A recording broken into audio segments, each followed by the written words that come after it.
La visión de Dios es rescatar a su pueblo, es salvar a los perdidos. Esa es la visión de Dios, rescatar a todo su pueblo que se perdió en el Edén. Esa es la visión de Dios. No hay otra visión, esa es la visión más grande de Dios. ¿Ok? Salvar a todos los perdidos, que nadie se pierda, que todos se salven. Esa es la visión grande, magno, macro de Dios. Ahora, debe ser la visión en conjunto que debemos de tener todos nosotros como hijos de Dios. Porque esa visión de Dios debe estar en el corazón de todos los hijos de Dios. Debe ser la visión de toda la iglesia de Dios. Somos claros que somos un solo cuerpo, que la iglesia de Dios es una sola en todas partes del mundo. La iglesia de Cristo, la iglesia de Dios es una sola. Y aunque tenemos quizás habilidades diferentes, distintas, gracias distintas, pero toda la iglesia de Cristo debe apuntar y debe vivir para una sola visión.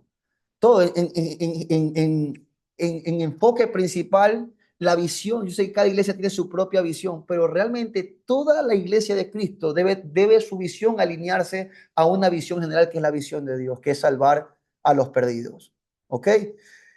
Y esa visión, para que una visión pueda ser alcanzada, debe haber una misión. La misión es cómo voy a alcanzar esa visión, de qué forma, cuál es la estrategia para que esa visión que anhelo ver un día sea visible en mis ojos. ¿Cuál es la misión? ¿Cómo lo voy a lograr? ¿Cuál es la estrategia que voy a tener para que esa visión realmente un día mis ojos la puedan ver? Y Dios tuvo una misión también para que esa visión se cumpla. ¿Ok?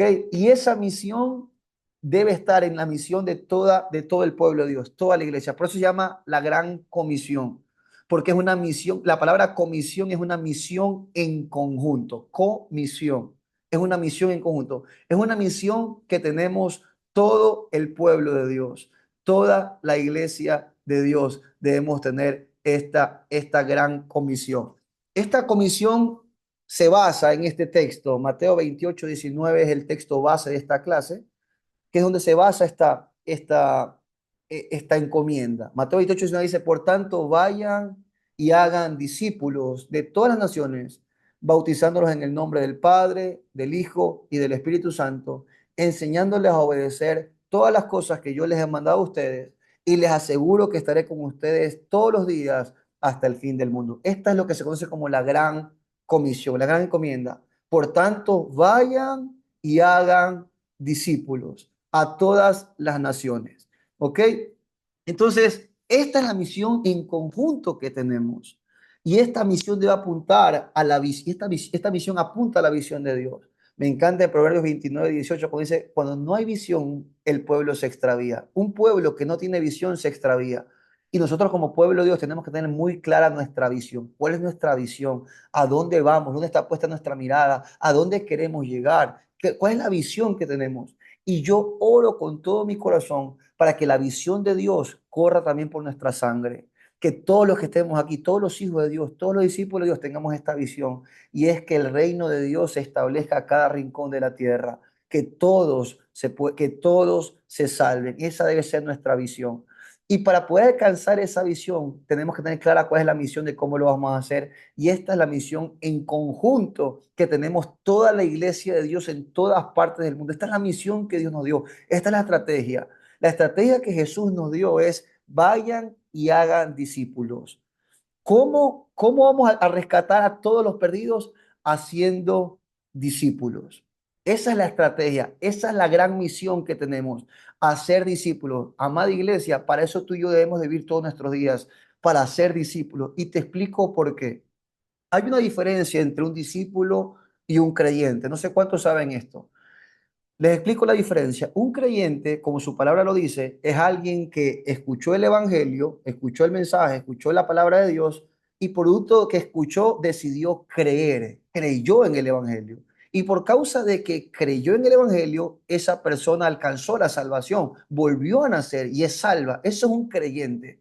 Alguien que escuchó el evangelio, creyó y es salvo. Pero a diferencia de un creyente, un discípulo es alguien que no solamente ha creído en el Evangelio, es alguien que no solamente es que ha sido salvo, que escuchó el Evangelio, creyó, es salvo, sino que además de eso, ha pasado por un proceso de capacitación, se ha capacitado y cuenta con herramientas para ser usado de parte de Dios para poder salvar a otros, para poder rescatar a otros. Ese es un discípulo. Es alguien que no solamente es salvo, sino que tiene herramientas para ser usado de parte de Dios como un instrumento para provocar la salvación en otros, para salvar a otros. Esa es la diferencia. Por eso la misión de Dios, la gran misión que nos dio a la iglesia, a sus discípulos, es hagan discípulos. Si usted se da cuenta, en la gran comisión no dice vayan y hagan creyentes, dice hagan discípulos. Porque mientras más discípulos haya, entonces el reino de Dios más va a avanzar. La palabra de Dios más va a ser difundida. Me encanta este versículo que dice en Hechos capítulo 6 versículo 7.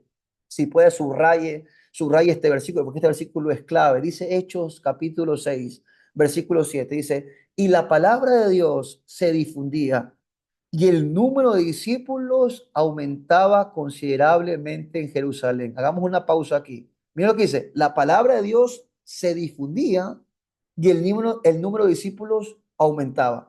Este verso nos muestra una relación directamente proporcional entre qué, entre que mientras los discípulos aumentan, la palabra de Dios más es difundida. Mientras más discípulos hay, la palabra de Dios más es difundida. Y por eso es que la estrategia de Dios es hacer discípulos. Porque mientras más discípulos de Jesús se levanten, entonces habrá más gente capacitada y preparada para predicar su palabra y entonces hacer que el reino de luz avance y que las tinieblas retrocedan. Hermanos queridos, yo sé que todos los que estamos aquí, anhelamos que el reino de Dios cubra nuestra tierra. Estoy seguro que es su deseo también, que la luz avance y que las tinieblas retrocedan, que retroceda la injusticia, que retroceda la corrupción, que retroceda la inseguridad, la violencia, los abortos, que retrocedan los divorcios, que retrocedan los suicidios, que retrocedan todas esas cosas, la injusticia, todos queremos eso, que las tinieblas retrocedan y que la luz avance. Pero tengo algo que decirles con el corazón, hermanos queridos. Para que eso ocurra, para que eso sea una realidad, eso no va a ocurrir simplemente con ganas de que suceda. Ay, cuánto quisiera ver eso, cuánto quisiera que eso ocurra en mi país, cuánto quisiera ver días diferentes. Eso no va a ocurrir simplemente con ganas de que suceda. Y eso no va a ocurrir tampoco con nuevos gobiernos o con más policías, mis hermanos queridos. Eso no va a ocurrir con un nuevo gobierno, porque en el gobierno no está la solución de nuestra nación, ni de nuestra tierra, ni los policías está en la seguridad de nuestra tierra. La solución de nuestra tierra está en una sola persona que se llama Cristo Jesús. Y la única forma de que hagamos días diferentes, de que el hombre sea transformado, porque la maldad del hombre está en el corazón. Y la única forma de que el hombre sea transformado es cuando Cristo crezca en el corazón de cada persona. Y para eso es que la palabra de Dios tiene que ser difundida. La única forma que las tinieblas verdaderamente van a retroceder, van a salir de nuestros barrios, de nuestra ciudad, es solamente cuando el reino de Dios, cuando su palabra, cuando la luz avance.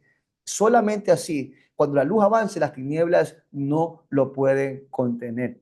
Por eso rogamos, nos esforzamos y trabajamos día a día para levantar cada día más discípulos. Esta casa, tiene que saberlo usted, todo lo que hace, todo lo que invierte, cada actividad apunta a una sola cosa. Nosotros no hacemos ninguna actividad por hacer. Todo apunta a una sola cosa, a poder contribuir con el crecimiento de los discípulos en nuestra casa, porque tenemos claro algo. Mientras más discípulos levantemos, entonces esa visión que un día tenemos clara, que la tenemos clara, nosotros tenemos una visión como casa, queremos que el reino de Dios se establezca en toda nuestra nación. Y saben que eso no es una ironía, no es un deseo, no es un anhelo, eso es una convicción que la tenemos clara. Nuestros ojos, esa visión, aunque tardare, o que nos tome un tiempo, la vamos a ver. La escribimos en nuestro corazón, en nuestra mente y la vamos a ver.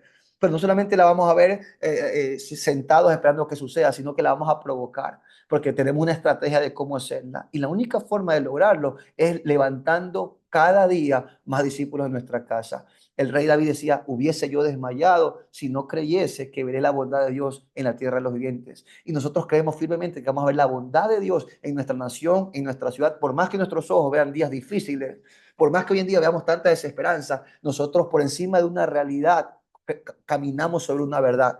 Estamos convencidos que vamos a ver el reino de Dios y no nos vamos a desanimar y no nos vamos a detener y no nos vamos a paralizar, aunque todo el escenario se vea adverso. Confiamos en Dios y vamos a ver y vamos a trabajar fuerte para eso. Y estamos muy agradecidos con lo que Dios está haciendo en nuestra casa, con los discípulos que cada día crecen, con verles a ustedes en este lugar, porque ver a ustedes, ver discípulos que se levantan es tan esperanzador, porque se levantan hombres de Dios que van a ser capacitados, preparados para llevar la palabra de Dios y para que las tinieblas retrocedan.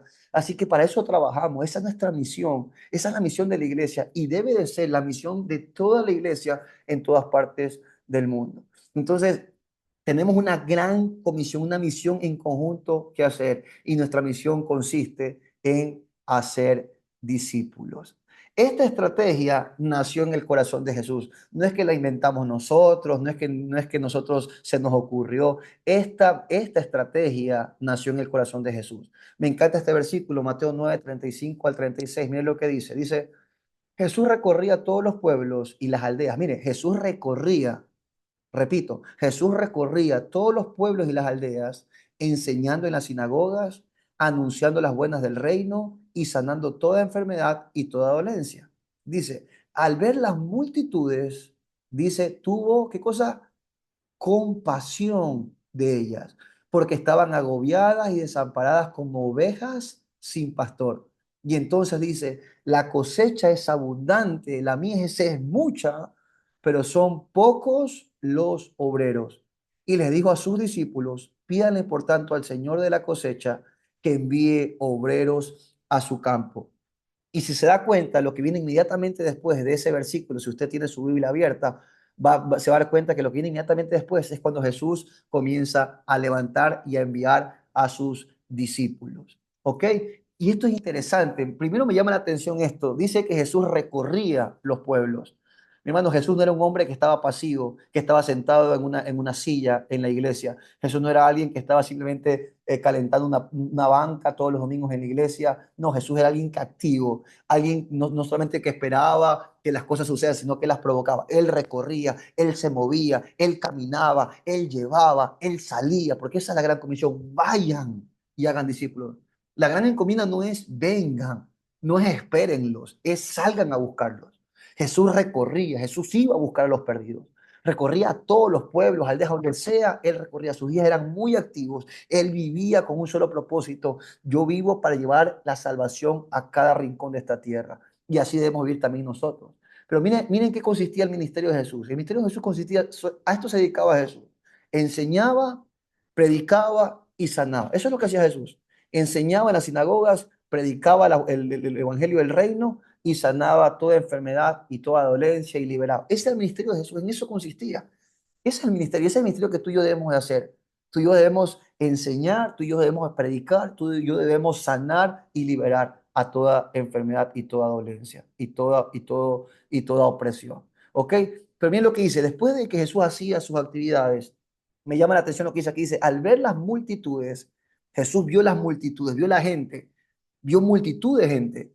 Y dice que cuando ve a la gente, tiene una visión. Dice que tuvo compasión de ellas. ¿Por qué? Porque dice que las vio agobiadas y desamparadas como ovejas sin pastor. Esto es interesante. Dice que cuando Jesús veía a la gente, vio multitud de gente y de repente tiene una visión y ve a la gente y las comienza a ver como ovejas.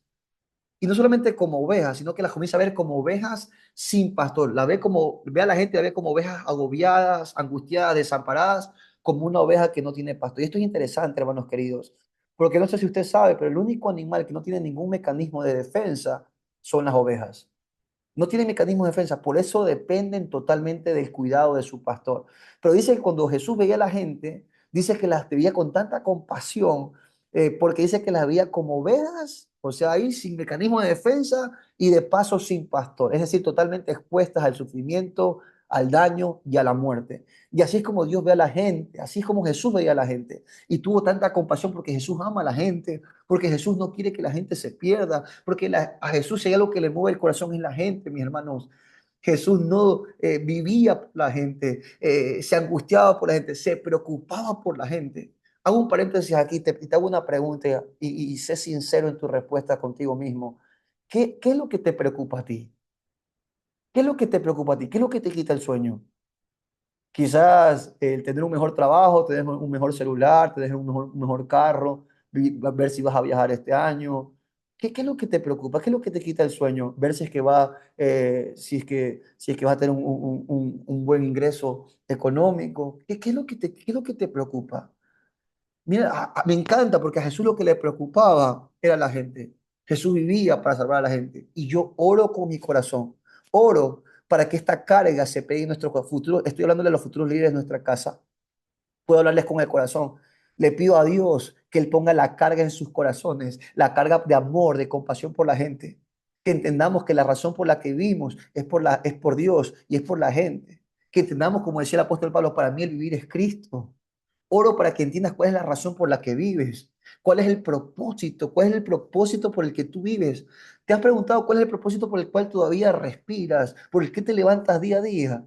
Quiero que entiendas que hay un propósito grande de parte de Dios contigo. Tú no naciste para crecer, reproducirte y morirte. Hay un propósito de Dios. Dios te escogió primero para rescatarte a ti, pero después a través de ti rescatar a la gente que todavía necesita ser rescatada. Dios te bendijo a ti para a través de ti bendecir a la gente. No te olvides de eso. Ese es el propósito por el cual vives. El apóstol Pablo decía, para mí vivir es Cristo. Tú y yo vivimos en esta tierra solamente por el propósito de Cristo.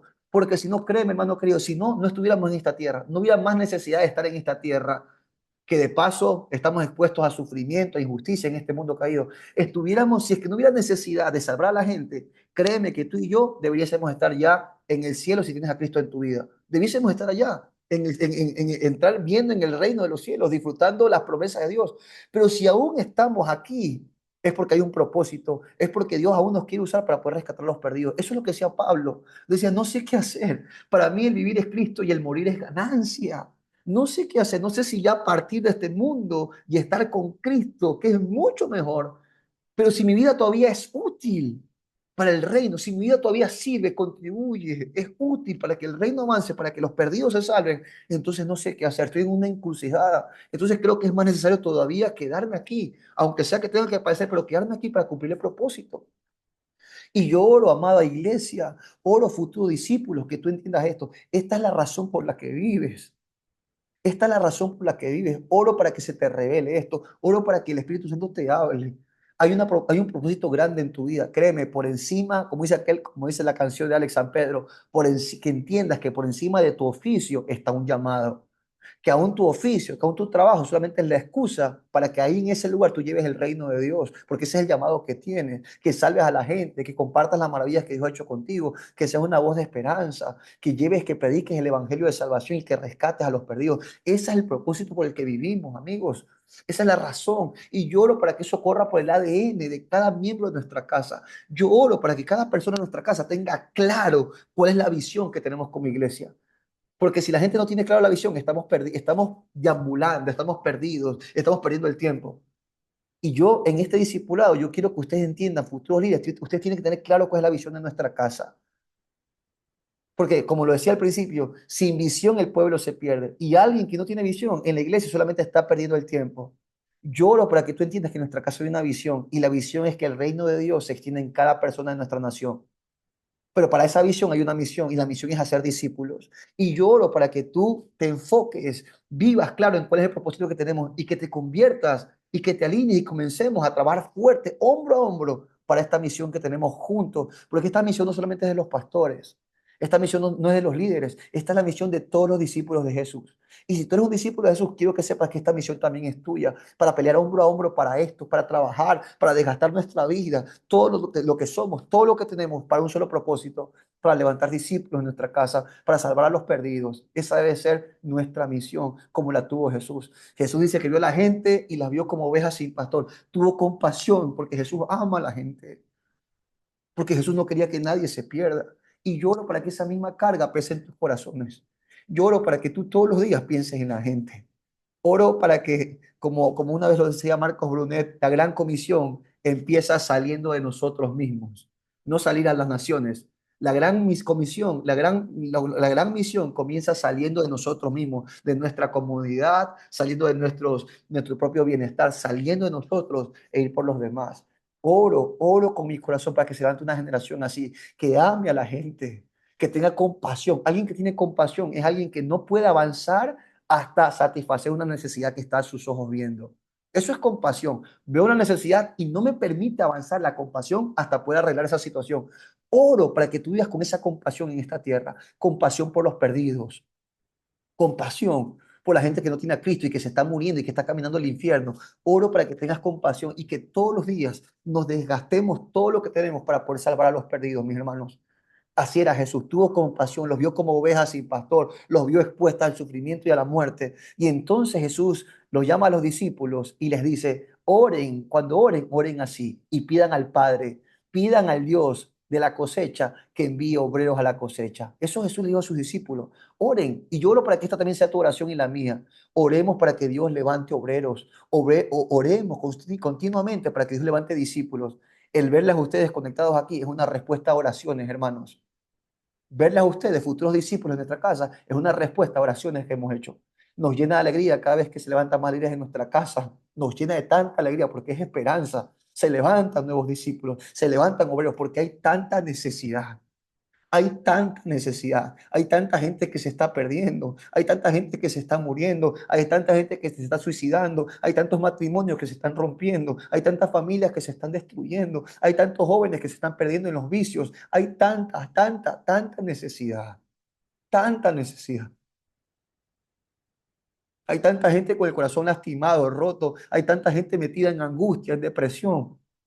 Hay gente metida que vive totalmente angustiado, vive en ansiedad todos sus días, en depresión. Hay gente que nos necesita, iglesia. Hermanos, hay gente que nos necesita. No puedes perder más tu tiempo. Dios te levantó y Dios te quiere usar para ser un instrumento que lleve esperanza. Levántate con poder. Levántate. Levántate porque la mies es mucha y son pocos los obreros. Y esa debe ser nuestra misión también. Así como nació en el corazón de Jesús. Desde aquel día nosotros vivimos para eso. Vivimos para levantar discípulos y rogamos al Padre que cada día se levanten más discípulos en nuestra casa. Eh, Avanzamos un poquito. ¿Qué es un discípulo? Ya entendiendo la importancia que esta encomienda tiene, porque ya entendimos que la encomienda que tú y yo tenemos es la encomienda de hacer discípulos. Y si hemos entendido que no hay encomienda más importante que esa, pues entonces vamos un poquito a entender en qué consiste para tener claridad, porque solo teniendo claro lo que consiste, entonces vamos a ser efectivos con la encomienda que el gran Dios nos ha hecho. ¿Qué es un discípulo? Si nuestra misión es hacer discípulos, tenemos que tener claro qué es un discípulo.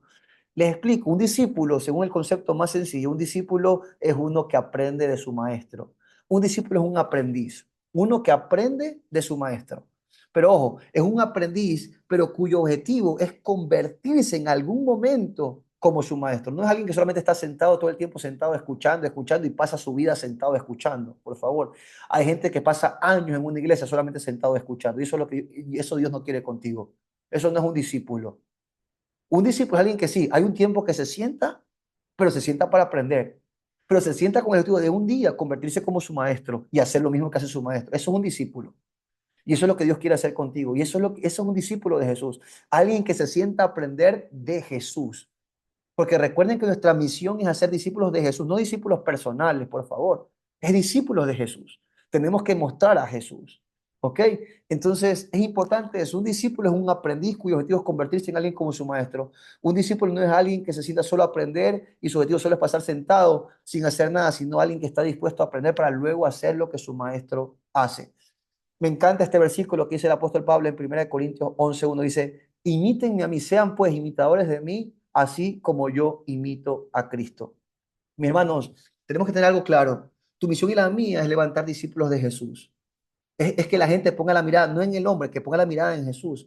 Pero cierto es que los líderes asumimos una gran responsabilidad para que aquellos discípulos realmente quieran cada día crecer y llegar a ser como Jesús, porque nuestro ejemplo es el que los va a motivar, nuestro ejemplo es el que los va a incentivar, nuestro ejemplo es fundamental. Aunque cierto es que la mirada no debe estar puesta en el hombre, sino en Dios, cierto es también que la gente que viene detrás igual ve en el hombre para ver un gran ejemplo de lo que Dios hace en la vida de alguien. Así que tenemos una responsabilidad. Cierto es que la gente tiene que tener puesta la mirada en Jesús, porque los hombres fallan, Jesús no falla, pero también eso no puede ser algo, tomarlo a la ligereza y como creer que no hay una responsabilidad. Los discípulos del Señor tenemos una responsabilidad grande y tenemos la responsabilidad de crecer, de ser la estatura del varón perfecto para que la gente pueda ser también impulsada al ver un gran ejemplo de sus líderes que ve enfrente. Que podamos ser, como decía Pablo, imítenme a mí, véanme a mí, imítenme a mí, porque yo imito a Cristo. Que podamos decir con autoridad eso, que podamos decir con responsabilidad eso. Pueden imitarme a mí porque yo vivo mi vida para imitar cada paso lo que Cristo hace. ¿Ok? Entonces, eso es un discípulo. Otra cosa importante, si nuestra misión es hacer discípulos, hermanos queridos, algo que tenemos que tener claro es en qué consiste, o sea, cuáles son las características de un discípulo. Ya vimos que es un discípulo, alguien que aprende para convertirse en alguien como su maestro, que es Jesús. Pero quiero hablarles de estas tres características que son indispensables, que Jesús se encargó de mostrarnos, que son los rasgos más importantes que él espera ver en uno de sus discípulos, que son rasgos obviamente que están en Jesús primeramente, pero que son los rasgos más importantes que él espera ver en sus discípulos que también estén en sus vidas. Para que alguien sea un discípulo, para que alguien se convierta como su maestro, lo que Jesús espera es que estos tres rasgos estén bien marcados en la vida de uno de sus discípulos. Tres rasgos. El primer rasgo, que es muy interesante, el primer rasgo, la primera característica de un discípulo de Jesús es este. Juan capítulo 8, versículo 31, ¿verdad? Jesús dijo, si permanecieren en mí y mi palabra permanece en ustedes, entonces pidan todos los que quieran al Padre y les será hecho. Y serán así mis discípulos. Ojo, miren lo que dice Juan 8:31. Todo el que permanece en mí y mi palabra permanece en ellos, esos serán verdaderamente mis discípulos. Me llama la atención esto, porque si Jesús dice verdaderamente mis discípulos, es porque existe la posibilidad de que hayan falsos discípulos o gente que cree que es discípula de Jesús y que no lo es. Pero un rasgo claro de un verdadero discípulo a la luz de la palabra y a la luz de las palabras de Jesús es que permanezca en su palabra y que su palabra permanezca en él. Ese es el primer rasgo que quiero hablarles de un verdadero discípulo de Jesús. Entonces, hermanos queridos, un discípulo de Jesús, número uno, permanece en la palabra de Dios. Y esto es importante. Nosotros antes de tener a Cristo en nuestras vidas, casi nunca teníamos el hábito de leer la Biblia. Quizás la Biblia era un amuleto o era un adorno más en nuestra casa. Nunca lo leíamos, nunca, no, ni nos interesaba. Pero un verdadero discípulo de Jesús, alguien que ha vuelto a nacer, es alguien que comienza a experimentar en su nueva naturaleza, comienza a tener un hambre espiritual. Eso es un rasgo de un discípulo de Jesús. Alguien que ha vuelto a nacer comienza a tener hambre espiritual.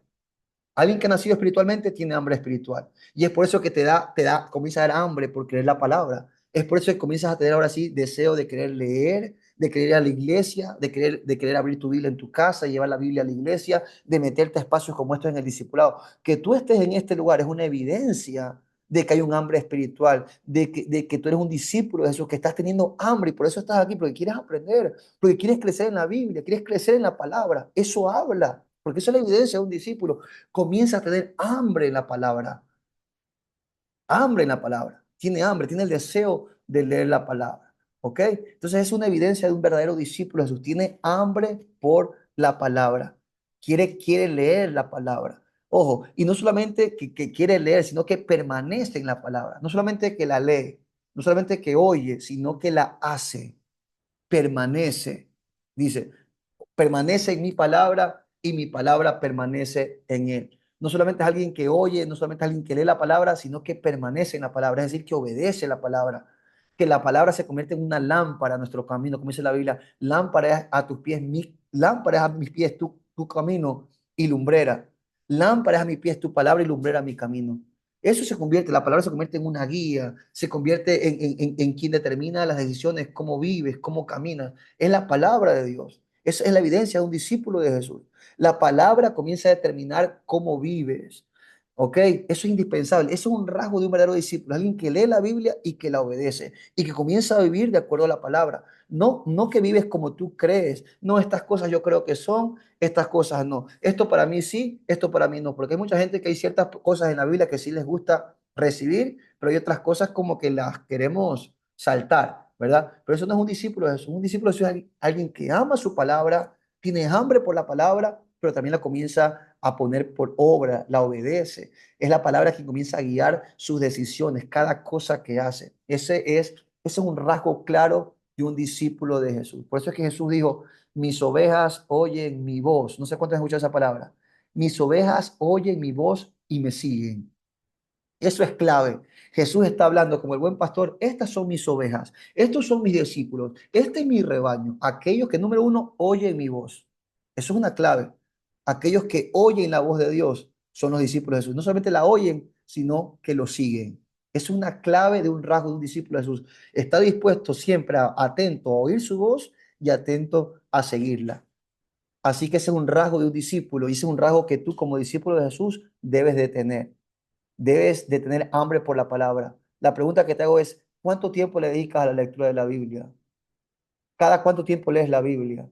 ¿Estás leyendo la palabra de Dios? ¿O solamente vas de domingo en domingo o de martes en martes en el rito o de miércoles en miércoles? Un discípulo de Jesús tiene hambre, mis hermanos. Así como físicamente tú tienes hambre todos los días, porque ¿cuántas veces en el día tenemos hambre todos los días? Cada día tenemos hambre y tenemos hambre por lo menos unas 3 veces al día. Hambre física. Alguien que es un discípulo de Jesús, una evidencia es que tiene hambre espiritual y tiene hambre para buscar la palabra. Y no se sacia solamente con el domingo, no se sacia solamente con el martes ni con el miércoles. Todos los días quiero leer la palabra. Eso habla de un discípulo de Jesús. Y no solamente tiene hambre por leerla, sino que también la obedece, la sigue por encima de su voluntad muchas veces. Porque a veces que la palabra nos dice cosas que quizás no queremos hacerla.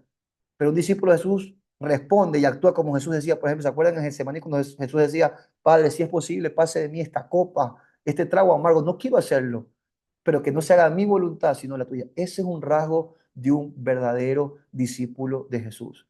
Y mi hermano, si tu asignación y la mía es hacer discípulos, tenemos que tener claro cuál es la característica de un discípulo de Jesús. Si no, estaremos haciendo discípulos que no son correctos.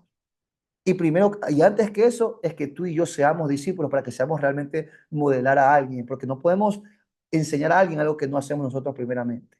¿Ok? Entonces, ese es el primer rasgo.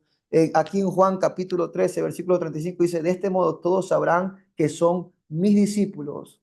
¿Ok? Ya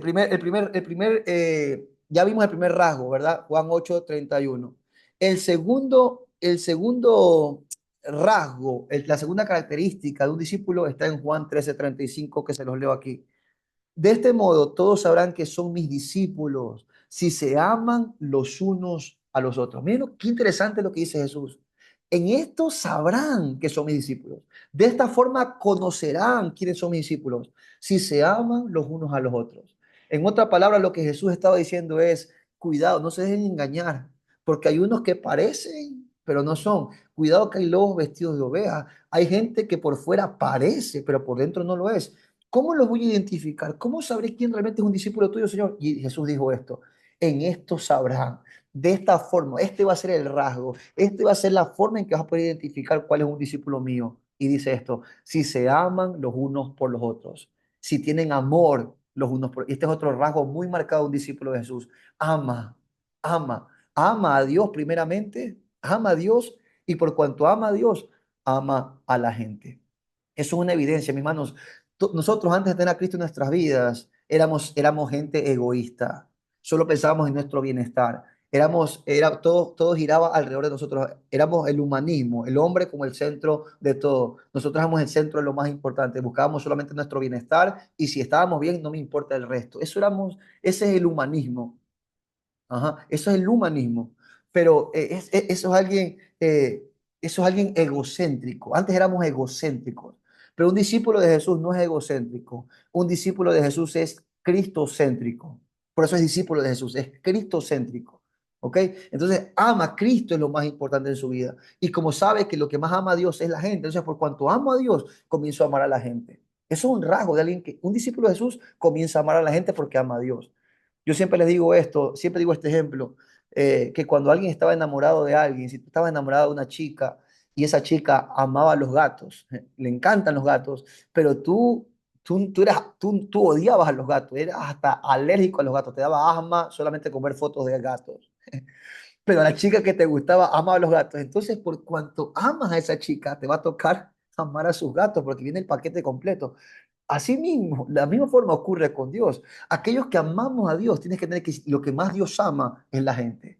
Y aquellos que aman a Dios tienen que amar a la gente también. Entonces, la única forma, por eso es que la cruz es tan increíble, porque la cruz nos muestra una relación vertical y horizontal. La única forma, de hecho, los 10 mandamientos, los tres primeros hablan de una relación vertical y los siguientes hablan de una relación horizontal con la gente. Y lo que nos revela Dios es que para poder amar a la gente, necesitamos primero amar a Dios. Necesitamos el amor de Dios para poder amar a la gente. Y no hay forma que amemos a la gente si es que no tenemos el amor de Dios. Entonces, pero ese es un rasgo de un discípulo de Jesús, es alguien que comienza a pensar en la gente, que deja de pensar en ti y comienzas a preocuparte por la gente, te comienzas a interesar en la gente. Es más, comienzas a dar tu tiempo, tus recursos, y tus recursos los das por otros. ¿Te has preguntado por qué? ¿Te has preguntado por qué doy mi tiempo? ¿Por qué doy mi tiempo para otros que a veces ni conozco? ¿Por qué me alegro? ¿Por qué cuando llega la gente a la iglesia te reciben con tanta alegría si ni te conocen? ¿Cómo es posible que me abracen, me expresen tanto amor si ni me conocen? ¿Por qué? ¿Por qué eso? ¿Sabe por qué ocurre? Porque es el amor de Dios que está en nuestros corazones. Por cuanto amamos a Dios, amamos a la gente aunque no las conocemos, las amamos porque Dios las ama y queremos que sean salvas. Ese el amor solamente viene de Dios. ¿Por qué le inviertes tiempo? ¿Por qué gente invierte tiempo compartiendo la palabra? Invierte su tiempo que quizás puede estar descansando, viajando con su familia. ¿Por qué entrega su comodidad? ¿Por qué entrega aún sus recursos? Porque hay mucha gente que hasta invierte sus recursos por otros. ¿Por qué? ¿Por qué lo hacen? Porque amamos a Dios y porque amamos a la gente. Eso es una evidencia. Alguien que deja de pensar en su propio bienestar, en su propia comodidad y se desacomoda para acomodar a otros, ese es un discípulo de Jesús. Y un discípulo de Jesús porque hace lo que Jesús hacía, porque eso es lo que Jesús hizo. Jesús se desacomodó del cielo para acomodarnos a nosotros. Tengan el mismo sentir que hubo en Cristo Jesús, que siendo en condición de Dios, no tuvo su condición de Dios como algo a que aferrarse, estando tranquilo en el cielo, en el reino, con todas sus comodidades, no tuvo eso como algo a que aferrarse, sino que se despojó, se desacomodó, se incomodó, se despojó de toda su comodidad de ser Dios y se humilló, se incomodó al extremo, se humilló, tomó forma de hombre. Y no solamente de hombre débil, sino que de paso se bajó a lo más profundo y se fue a la cruz, donde moría las peores calañas de hombre. A esa condición llegó Jesús por causa de llevar tus pecados y los míos y morir en un madero. Él se desacomodó, se incomodó solamente con una sola razón, para acomodarte a ti y a mí, para que tú y yo tengamos vida y vida en abundancia. Él llevó sus pecados para que tú y yo seamos salvos. Entonces, discípulos de Jesús, debemos tener el mismo sentir que tuvo Jesús. Debemos desacomodarnos a nuestras vidas para acomodar a otros. Y eso es lo que hace un verdadero discípulo. Eso es un rasgo de un discípulo de Jesús. Y termino con el último rasgo. Juan 15, Juan 15:8. Fíjense en este detalle interesante. Dice, mi Padre es glorificado cuando ustedes dan mucho fruto y muestran así que son mis discípulos. Se los repito. Miren lo que dice. Juan capítulo 15, versículo 8. Mi Padre es glorificado cuando ustedes dan mucho fruto y muestran así que son mis discípulos. Miren lo que dice este versículo. Fíjense lo que dice. Dice, mi Padre es glorificado en esto. Yo les pregunto a ustedes, ¿cuántos, de verdad, cuántos quieren glorificar a Dios con sus vidas? Estoy seguro que todos ustedes quieren glorificar a Dios con su vida. Miren lo que dice. En esto es glorificado mi Padre, dice Jesús. En esto tú glorificas a Dios, en que des mucho fruto, en que tu vida dé fruto y que así demuestres que eres un discípulo de Jesús y que seas así un verdadero discípulo. Otra vez esta frase, otra vez Jesús como que remarcando esto. Este es un rasgo, esto es una característica de un verdadero discípulo mío. Un discípulo de Jesús es alguien que da fruto. Y este es el último rasgo que te quiero decir en cuanto a las características de un discípulo de Jesús. Da fruto. Y cuando se refiere a fruto, se refiere a dos cosas. Número uno, se refiere al fruto del Espíritu Santo. ¿Se lo he escuchado? El versículo en Gálatas 5:16, cuando la Biblia habla, y estos son los frutos del Espíritu: amor, gozo, paz, fe, bondad, templanza, mansedumbre, dominio propio. Ese es el fruto del Espíritu Santo. Ese es el fruto. Y aquel discípulo de Jesús es alguien que manifiesta ese fruto en su vida. Así como un árbol, usted lo identifica por el fruto que da, porque imagínese, usted se puede acercar a cualquier planta y quizás no sabe qué planta, qué árbol es, pero inmediatamente usted se acerca y ve el fruto y por el fruto usted reconoce cuál es el árbol. De la misma forma, se reconoce un discípulo de Jesús por el fruto que da su vida, por el fruto que evidencia su conducta, su carácter, por encima de lo que sus palabras digan. lo que grita, su conducta. Eso evidencia el fruto, eso evidencia la semilla que está plantado en tu vida. Si la semilla del Espíritu Santo está en tu vida, entonces el fruto del Espíritu se evidencia en tu vida y manifiestas así que eres un discípulo de Jesús. Que en tu vida se manifieste el amor de Dios, el amor a la gente. Que en tu vida se manifieste la paz.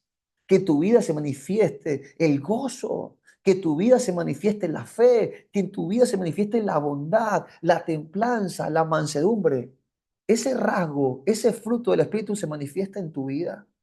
Porque eso es una evidencia que eres un discípulo de Jesús, mis hermanos queridos. Y yo digo, la mejor forma de poder, de que se puedan evidenciar estos frutos es precisamente en los momentos de mayor dificultad. Porque es en los momentos de mayor dificultad donde realmente se puede evidenciar de qué estamos, qué es lo que tenemos por dentro. Es en los momentos que nos aprietan, las situaciones difíciles que nos aprietan, que es lo que saca la verdadera esencia de lo que tenemos dentro. Entonces, ¿cómo se puede saber que que tú tienes el fruto de paz si no es en momentos de angustia y de dificultad? En momentos de desesperanza es donde se manifiesta si tú tienes paz o no. O si entras en angustia, en depresión, en ansiedad. Ahí se ve la evidencia. La paz. Yo siempre digo que la paz no es un sentimiento no ausencia de problemas. La paz es en medio de los problemas más grandes, de las tormentas más grandes que me pueda estar encontrando, atravesando, es la sensación de tranquilidad, de paz, de seguridad que tenemos en Dios por saber dos cosas. Por saber, número uno, que al tener una convicción clara de que nadie es más grande que nuestro Dios es el Dios todopoderoso, que no hay nada imposible para Él, que no hay nada más grande que Él. Eso me trae paz en medio de lo que mis ojos están viendo. Tengo la convicción de que no hay nada imposible para mi Dios, que mi Dios es todopoderoso. Esa convicción me da paz. Y la segunda convicción de saber que yo soy el Hijo de Dios, que yo soy amado por Dios, eso me da convicción de paz, aunque mis ojos están viendo una montaña muy grande enfrente. Eso es paz. Y eso es la evidencia de un discípulo de Jesús. Es paz, es amor, amor por Dios, amor por la gente. A quien tú amas, tú no ofendes. La evidencia que eres un discípulo de Dios es que amas a Dios y que no le ofendes a Dios, que no haces cosas que a Dios le desagradan, que no haces cosas que a Dios lo entristece, que no haces cosas que Dios aborrece. Y eso es la evidencia, más que lo que tus palabras digan, más que lo que tu nick pueda decir, más que lo que puedas, por más que puedas asistir todos los días a una iglesia. No, esta es la evidencia de que eres un discípulo de Jesús. Amas a Dios, amas a la gente, tienes paz, tienes bondad, tienes, tienes actos de bondad por la gente, siempre estás tratando de ayudar a la gente, actos de bondad, no tienes maldad en las cosas que haces, templanza, mansedumbre, dominio propio, eso es un fruto del Espíritu. Por más situación adversa, por más situación que nos cause enojo, porque hay muchas cosas que nos pueden causar enojo, pero tienes la capacidad de dominar tu carácter, de no lastimar, de no airarte, de no ofender, de no insultar, de no maltratar. Eso es una evidencia, el dominio propio. Puedes dominar, tu carácter no te domina, el Espíritu Santo gobierna tu carácter, el Espíritu Santo gobierna tus emociones. Eso es la evidencia de un discípulo de Jesús. No, pastor, es que ese es mi temperamento, yo soy así. No, eso no es así, mijo. Sí, todos tenemos temperamentos diferentes, pero todos los temperamentos se deben sujetar a la obediencia y a la honra del Espíritu Santo. Tú y yo no somos seres guiados por nuestras emociones, no somos seres emocionales, somos seres espirituales, somos guiados por el Espíritu Santo y el Espíritu Santo debe de gobernar todas nuestras emociones, aun las situaciones que más nos causen ira. La Biblia dice airaos, pero no pequéis. ¿Y se puede enojar? Claro que sí, pero el problema está cuando pecamos, cuando lastimamos, cuando ofendemos una vez que nos enojamos. Los hijos de Dios, el fruto de un discípulo de Dios es que tiene dominio propio, que puede dominar su carácter, que puede dominar los deseos de esta carne, que puede dominar las tentaciones. Esa es la evidencia. Den fruto. Es un rasgo de un discípulo de Jesús. Da fruto, el fruto del Espíritu Santo. Y sé que no somos perfectos, mi hermano, y sé que estamos en un proceso de santificación. Y sé que eso es la obra que Dios está haciendo. Todos los cristianos nos deben poner un letrero aquí que debe decir cristiano en construcción. El Espíritu Santo sigue haciendo la obra en nuestras vidas y eso está claro. Todavía vamos avanzando y no importa, no sé cuánto, depende del tiempo que usted tenga caminando con Dios, entendemos que hay un proceso, que Dios va haciendo la obra. El problema está Y lo importante está en que entendamos que igual el cambio, el crecimiento debe de avanzar y debe ser notorio. Todo lo que está vivo tiene que crecer, mis hermanos. Si algo no crece es porque está muerto o que está enfermo. Pero lo que está vivo y saludable tiene que crecer y el crecimiento se tiene que notar el cambio. Tiene que ser cada día más evidente el cambio. ¿Ok? Esto es como una planta que usted siembra, usted va viendo, la va viendo crecer y hay cosas evidentes que muestran el crecimiento. Lo mismo tiene que ser en nuestra vida. El fruto del Espíritu tiene que ser cada vez más notorio. ¿Ok? Entonces, ese es alguien, un rasgo de un discípulo, da mucho fruto, hablando del fruto del Espíritu Santo, pero también da mucho fruto hablando de que ese fruto que usted y yo manifestamos se convierte en una herramienta para que la gente que nos rodea y que pase por el árbol de nuestra vida y ve ese fruto que se manifiesta en su vida, provoque a la gente que la rodea, a sus padres, a sus esposos, a sus hijos, a sus amigos, a sus compañeros de trabajo, toda la gente que rodea y que pasa por el árbol de su vida pueda ver ese fruto en su vida y le provoque probar, yo quiero lo que tú tienes, yo quiero cómo hiciste, veo un cambio en tu vida, te veo con paz, te veo con gozo, veo tu matrimonio estable, veo una linda relación con tus hijos, te veo llena de paz, te veo llena de alegría, te veo bendecida, te veo prosperando, te veo siempre con gozo. ¿Cómo lo hiciste? ¿Cómo hiciste? Te veo feliz, sin necesidad de tragos, sin necesidad de alcohol, sin necesidad de cigarrillos, de pastillas. Te veo con paz. ¿Cómo lo haces? Yo quiero lo que tú tienes. Entonces, ese fruto se evidencia en nuestra vida y provoca que la gente que nos rodea quiera probarlo. Y entonces a través de tu vida puedes probar ese fruto del Espíritu en nosotros y entonces lo pueden probar, pueden comerlo y de paso se quedan con una semilla que se convierte en un instrumento poderoso para llevarlo a su casa, al patio de su casa, sembrarlo y que ese mismo fruto también crezca en su vida provocado por lo que Dios hizo en el fruto que manifestaste en tu vida. Ese es el fruto, que nuestra vida impacte. Tú no puedes pasar desapercibido. La gente tiene que ver algo diferente en ti y tú tienes que ser un instrumento que provoque, que permita a la gente que te rodea, que quiera conocer las maravillas de ese Dios que ha hecho contigo y que también lo puede hacer con ellos. Así que, mis hermanos, estos son los tres rasgos claves de un discípulo de Jesús. Porque recuerden bien esto, mis hermanos queridos, no podemos pretender, si nuestra asignación es hacer discípulos, tengo que tener claro en qué consiste un discípulo para entonces poderlo hacer. Avanzamos. ¿Cómo hacemos un discípulo? ¿Cómo se hacen discípulos? Y la clave nos lo revela en el versículo de la Gran Comisión. Vayan y hagan discípulos a todas las naciones, bautizándolos en el nombre del Padre, del Hijo y del Espíritu Santo, y termina diciéndoles esto enseñándoles a obedecer todas las cosas que yo les he enseñado. Mis hermanos, ¿cómo se hace discípulo? Un discípulo se los hace enseñándoles. Los discípulos no nacen, los discípulos se hacen, se forman. ¿Y cómo se forman? Enseñándoles. ¿Ok? Entonces, esa es la forma en que tú vas a alcanzar esta misión. Vas a ser discípulos estando preparados para enseñar a otros. ¿Enseñar qué cosa? Enseñar todo lo que Jesús nos ha enseñado a nosotros. ¿Ok? Hay dos cosas claves en la enseñanza, porque si tu misión y la mía es enseñar a otros a ser como Jesús, hay dos cosas claras, claves en toda enseñanza para que una enseñanza sea efectiva. La primera cosa clara, clave para una enseñanza efectiva es la teoría. Si voy a enseñar, tengo que conocer la teoría. Yo no puedo enseñar algo que no sé. Tú no puedes enseñar inglés si no sabes inglés. Tú no puedes enseñar matemáticas si no sabes matemáticas. Si vas a enseñar a alguien las enseñanzas de Jesús, tienes que conocer las enseñanzas de Jesús. Entonces, es lo primero que necesitas. Necesitas conocer la enseñanza. Quiero que sepan que Jesús enseñaba con teoría. ¿Se acuerdan cuando Jesús predicaba y Jesús decía cosas como estas?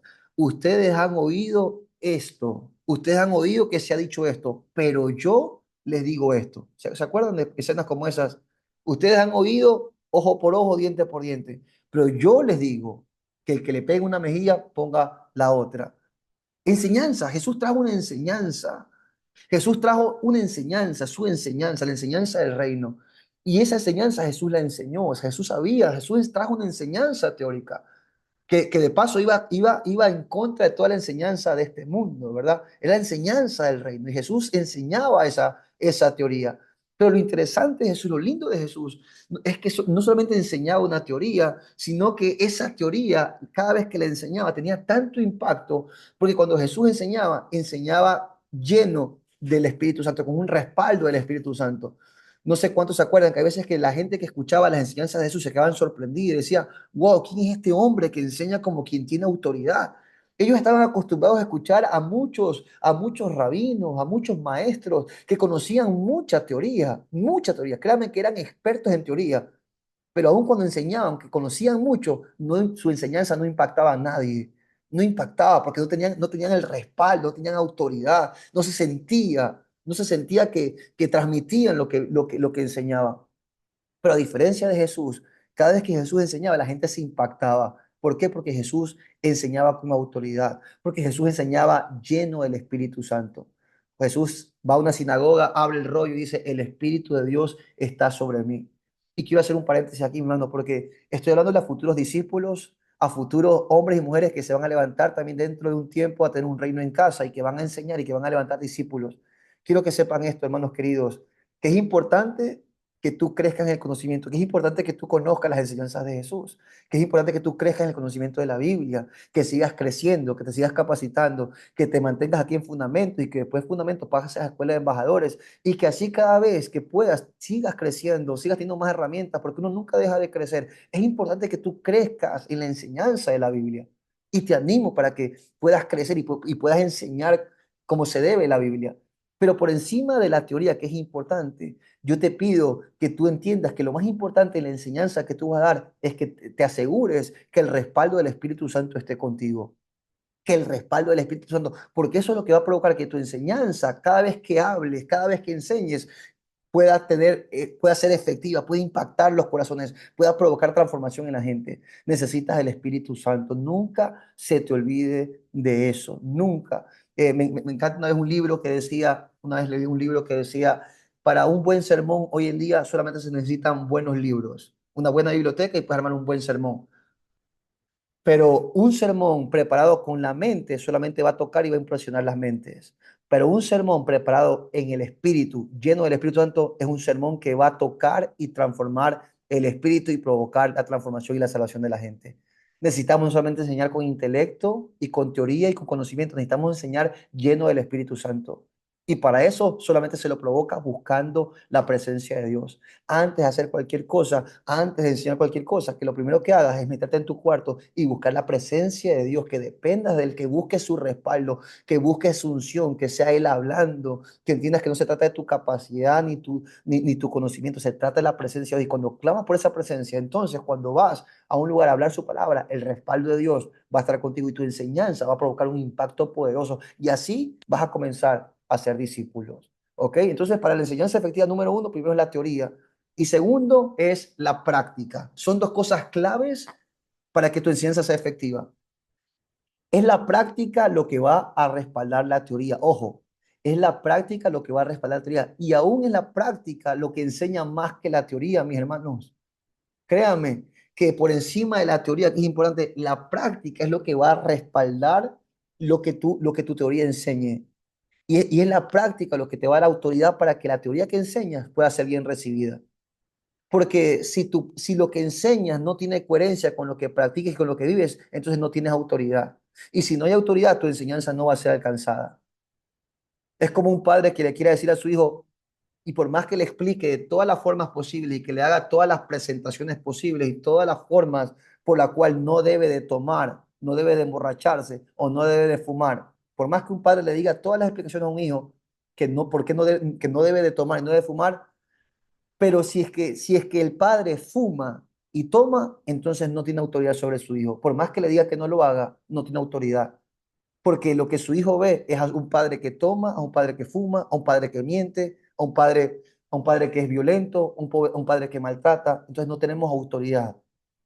Lo que nos va a hacer que nuestra enseñanza sea efectiva es que todo lo que enseñamos con teoría se respalde con nuestra práctica. Y así lo hacía Jesús. Jesús no enseñaba nada que primero no lo hacía con su vida. Muy diferente a los fariseos hipócritas que ponían carga sobre la gente que ni ellos mismos estaban dispuestos a hacer. Por eso es que su enseñanza no tenía autoridad. Por eso es que su enseñanza no tenía impacto. Porque lo que ellos decían, aunque era una verdad, no lo hacían. Y entonces eso no provoca impacto. Pero Jesús, todo lo que él enseñaba, primeramente lo hacía. Por ejemplo, Jesús enseñaba la importancia de orar y Jesús fue un hombre de oración. Jesús enseñaba la importancia de amar a la gente y Jesús era alguien que amaba a la gente de verdad. Entonces, Jesús enseñaba acerca de la importancia de vivir en santidad y él vivía en santidad. Entonces, eso es clave, mis hermanos. Si nuestra asignación es hacer discípulos y la forma de hacer discípulos es a través de la enseñanza, por favor, entiende esto claro. Esto es clave para que tu asignación sea efectiva. Tienes que conocer, tienes que crecer en conocimientos, tienes que enseñar teoría, enseña lleno del Espíritu Santo, pero también, por favor, asegúrate que todo lo que tú enseñes lo practiques, lo vivas, lo hagas. Y de eso se trata de paso una cuña al Congreso de este año, que estamos a pocos de vivir en la iglesia, hacedores. No todo el que me dice Señor, Señor, sino el que hace mi voluntad. Ese es el que entrará. Entonces, eso es clave para nuestra enseñanza. La gente está cansada de escuchar, la gente quiere ver.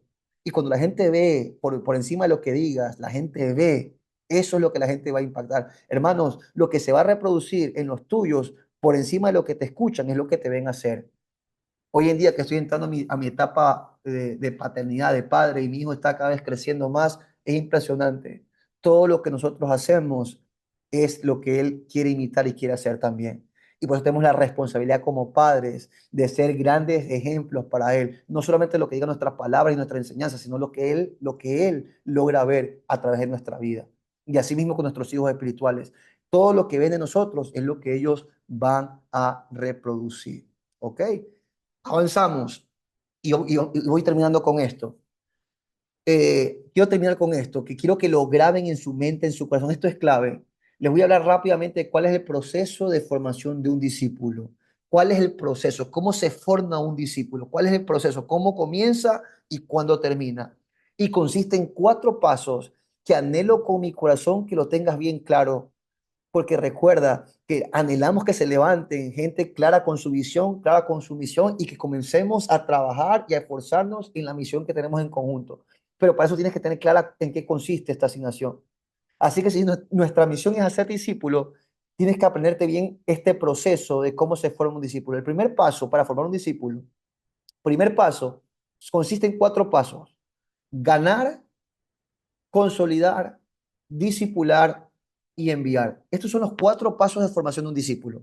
Ganar, consolidar, discipular y enviar.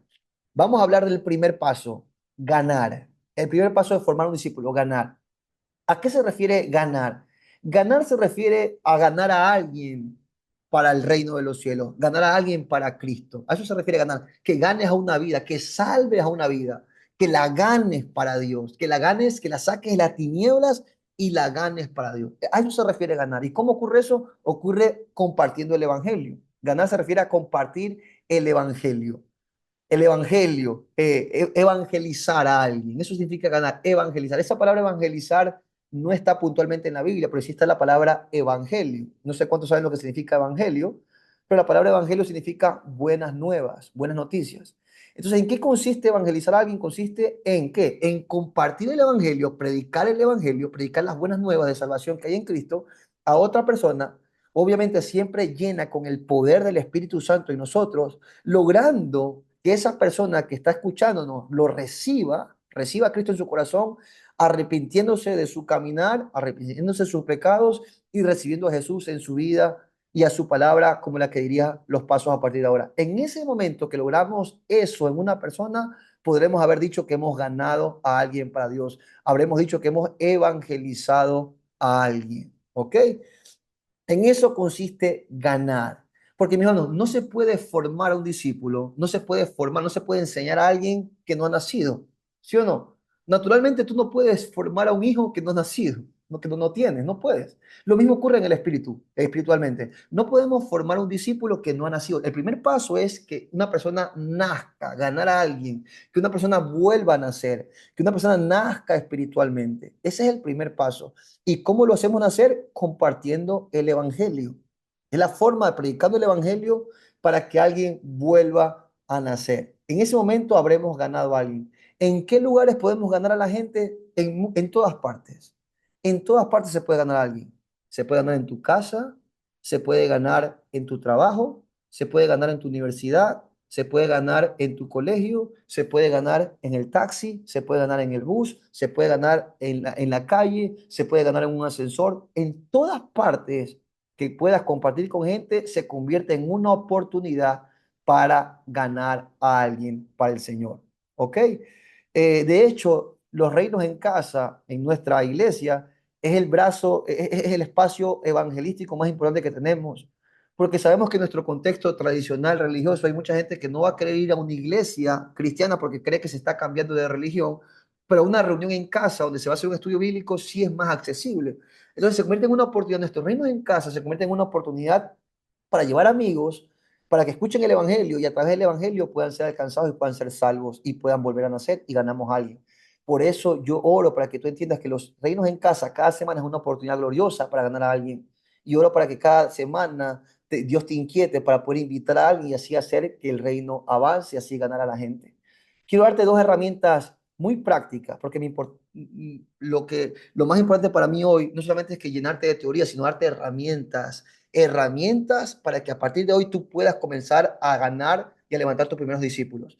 Te quiero dar dos herramientas muy prácticas de cómo tú puedes ganar a alguien, porque hay veces que se nos hace un poco complicado, no sé cómo ganar. Te voy a dar dos herramientas muy importantes cómo puedes ganar a alguien. La primera herramienta que te quiero hablar es el testimonio personal.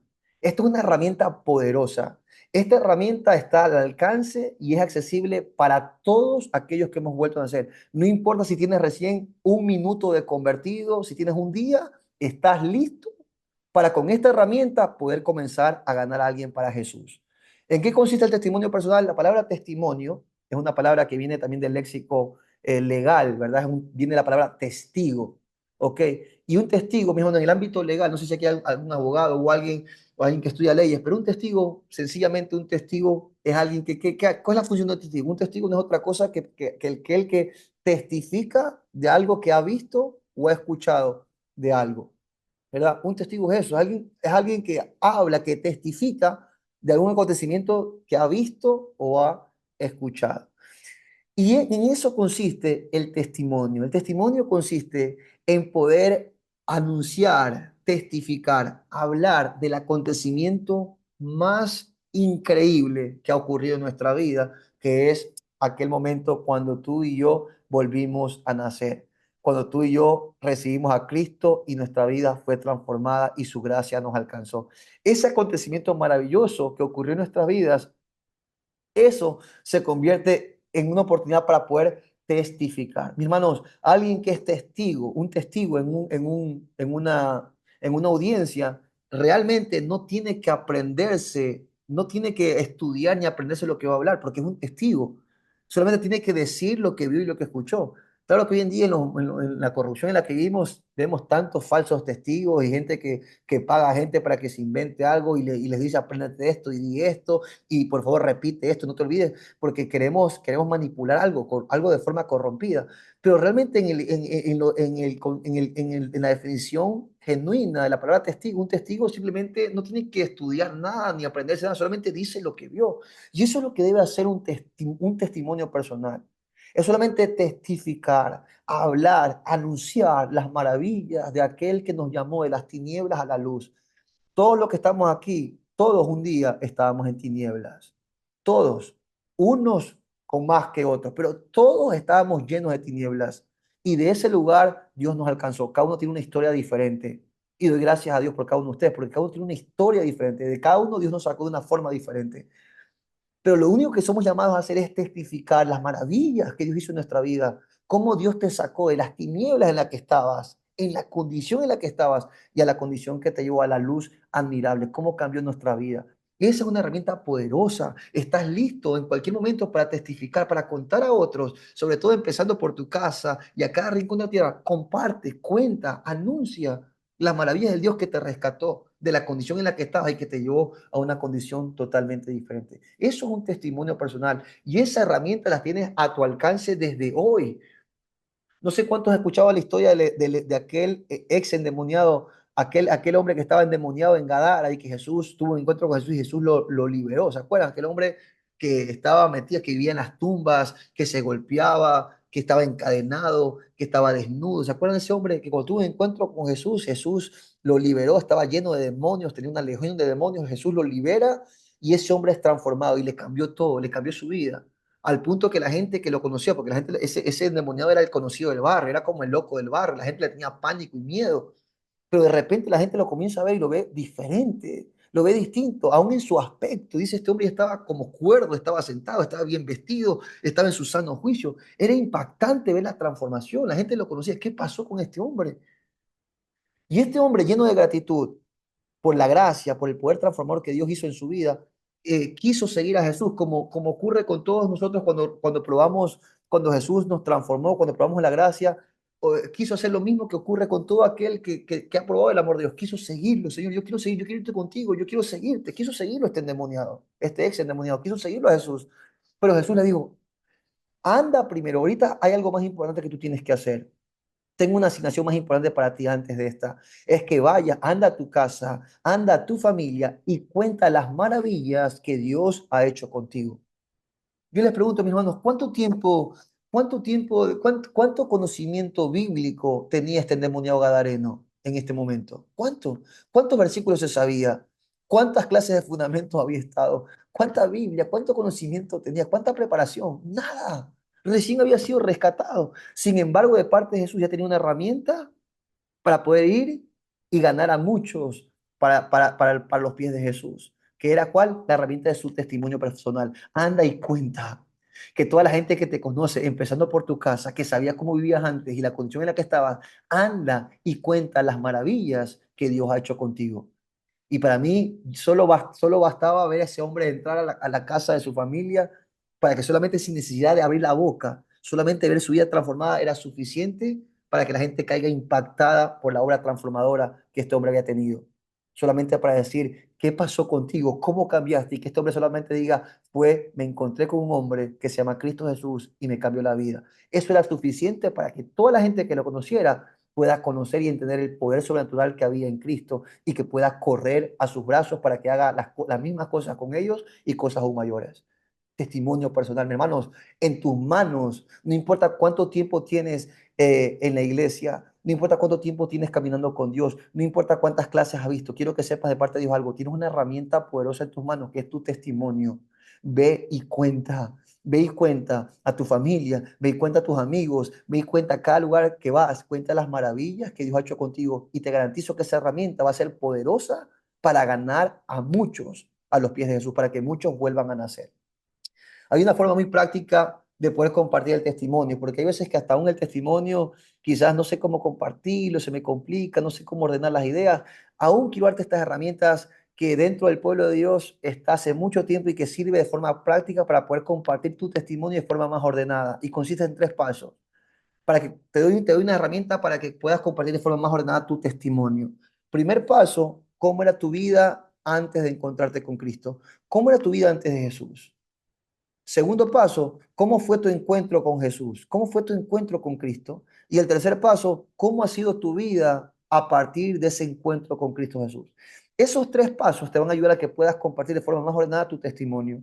Hay un ejemplo lindo que por tiempo no lo voy a leer, pero después en casa puedes leerlo en Hechos capítulo 26, cuando habla el ejemplo del testimonio del apóstol Pablo que cuenta y que testifica ante una audiencia y usa estos tres pasos de una manera muy, muy práctica.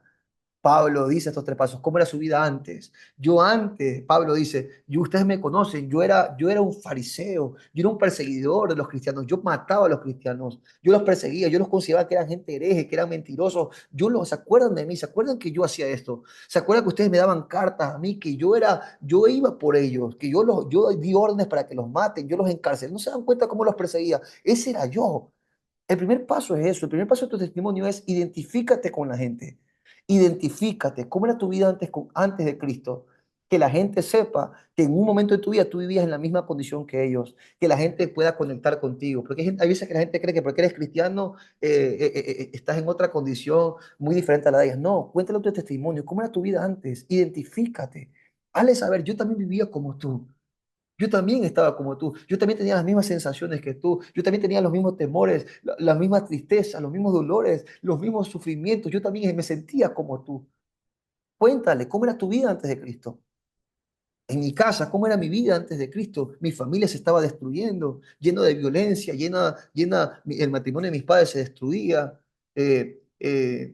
Crecí en mi adolescencia viendo viendo abuso físico, abuso verbal, violencia de parte de mi papá, muchas cosas que me dolían, ver infidelidad. Me levantaba en las noches y ver a mamá llorando en el baño de dolor, de sufrimiento, me impactaban. Así, esa era mi vida antes de Cristo, esa era mi realidad. Ustedes hoy ven algo, hoy lo que sus ojos pueden ver, hoy ven una familia hermosa y quizás la pueden muchos admirar, pero quiero que sepan que no siempre fue así. No siempre fue así. Lo que hoy ustedes pueden ver es solamente producto, resultado y consecuencia de la gracia y del poder del Dios transformador que un día llegó a nuestras vidas. Pero quiero que sepa que nuestra vida también así, nuestra familia se distraía, se caía en pedazos. Yo ni quería pasar en mi casa, pasaba metido en la casa de mis amigos porque no quería estar en ese ambiente, quería huir de los problemas. Vivía en apariencias, vivía en fiestas, queriendo llenar vacíos, en aparenta felicidades, aparentando ser feliz cuando realmente no lo era, aparentando que todo estaba bien, queriéndome llenar vacíos en tragos, en muchas cosas, aparentando algo, pero cada vez que llegaba a mi casa me topaba con mi realidad, con mi soledad, con los problemas. ¿Cómo era tu vida antes de Cristo? ¿Cómo era tu vida? Cuenta cómo era tu vida, identifica, conecta con la gente. El segundo paso es, ¿cómo fue tu encuentro con Cristo? ¿Cómo fue ese encuentro? Cuenta, sé sincero, ¿cómo llegaste? Sé espontáneo. Y Pablo cuenta su testimonio, y en esta parte comienza a contar, ustedes saben que yo era perseguidor de los cristianos, yo los aborrecía. De paso, comienza a decir, de paso, yo estaba yéndome a Damasco a perseguir a esos cristianos, estaba de camino en esa misión. Pero de repente, mientras iba con ellos, y no iba solo, iba con algunos acompañantes que no me dejan mentir, estoy parafraseando, ¿verdad? Venía con ellos, cuando de repente en medio del camino nos topamos con un resplandor muy fuerte, más fuerte que el sol. No podíamos ver, los caballos no pudieron ver, se pararon porque era tan fuerte el resplandor que caímos del caballo, todo. Y de repente mientras caí estaba anonadado por las cosas que estaban pasando, no sabía qué era, sabía que lo que estaba viendo era algo sobrenatural, sabía que era la presencia del ser sobrenatural. De repente escucho una voz que estaba convencida que no era una voz humana, era una voz del ser superior, del ser sobrenatural, era el Dios. Y me hablaba y me llamó por mi nombre, sabía mi nombre. Y comenzó a decir, Saulo, Saulo, ¿por qué me persigues? Y yo pensé, cuando me llamó Saulo, Saulo, yo pensé que era el Dios al que yo servía, pensé que era el Dios de los fariseos, pensaba que era Dios porque yo pensaba que este era el Dios verdadero. Escuché su voz y pensé que me quería decir algo para la misión que venía, cuando de repente escucho una voz que dice, ¿por qué me persigues? Estás persiguiendo al Dios verdadero. Te estás dando cabezazos contra la pared. Estás siguiendo, estás persiguiendo al Dios verdadero. Yo soy Jesús. Yo soy Jesús a quien tú persigues. Yo soy el Dios verdadero. Yo soy y esta es la verdad. ¿Cómo fue tu encuentro? Sé genuino. ¿Cómo fue tu encuentro? Cuenta cómo fue tu encuentro en la segunda parte. En mi vida personal, ¿cómo fue nuestro encuentro como familia?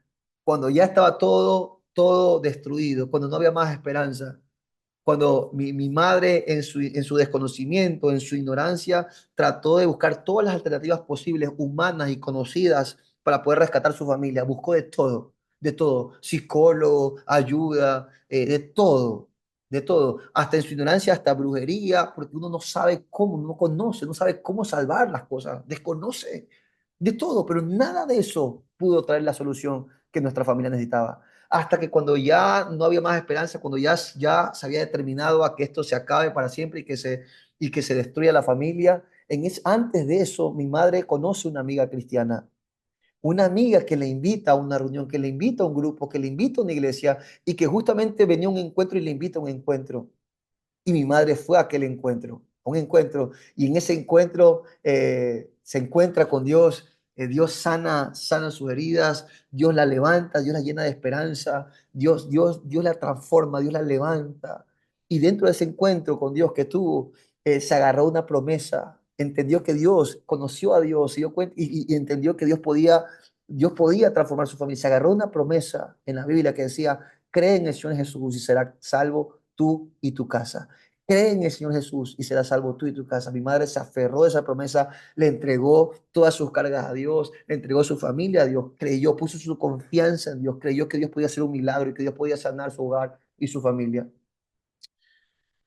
Y así fue. Mi madre llega el encuentro, llega a la casa y nosotros como todos los hijos podrán entender, no sabíamos nada de estas cosas y la vemos a mi mamá hace mucho tiempo que no la veíamos tan feliz, con un rostro tan diferente. La habíamos visto por fin, hace mucho tiempo que no la habíamos con un rostro lleno de esperanza, lleno de alegría. Era evidente el cambio, pero me acuerdo tanto que en esa ocasión decimos, mamá, qué lindo verte feliz. Porque la típica, cuando alguien ha probado algo tan especial, cuando alguien ha probado algo tan bueno, algo tan lindo, quieres compartirlo con la gente que más amas. Y eso es lo que Mami quiso hacer. Llegó y quiso compartir de las maravillas que había conocido con sus hijos. Y recuerdo que nosotros le habíamos dicho, mamá, sabes que nos ha gusto verte bien, nos ha gusto verte feliz. Hace tiempo que no te veíamos así, pero sabes qué, a nosotros no nos vas a cambiar de religión.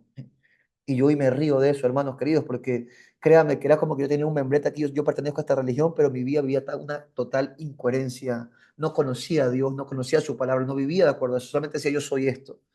Pero ¿saben qué? El cambio de mi madre era tan evidente, era tan notorio, la transformación en su vida era tan evidente que de repente eso nos comenzó a intrigar a todos y comenzamos realmente a querer saber qué es lo que mi madre había conocido, porque era tan evidente su transformación, el fruto que irradiaba era tan cautivante. Y así fue cuando cada uno comenzamos a querer conocer lo que había conocido, cada uno vivimos un encuentro, Dios hizo una obra sanadora, restauradora, transformadora, salvadora en nuestras vidas y todos nos aferramos de esa promesa que nuestra casa iba a ser restaurada, que creíamos en el Señor Jesucristo y iba a salvar nuestra casa y que toda nuestra casa le iba a servir.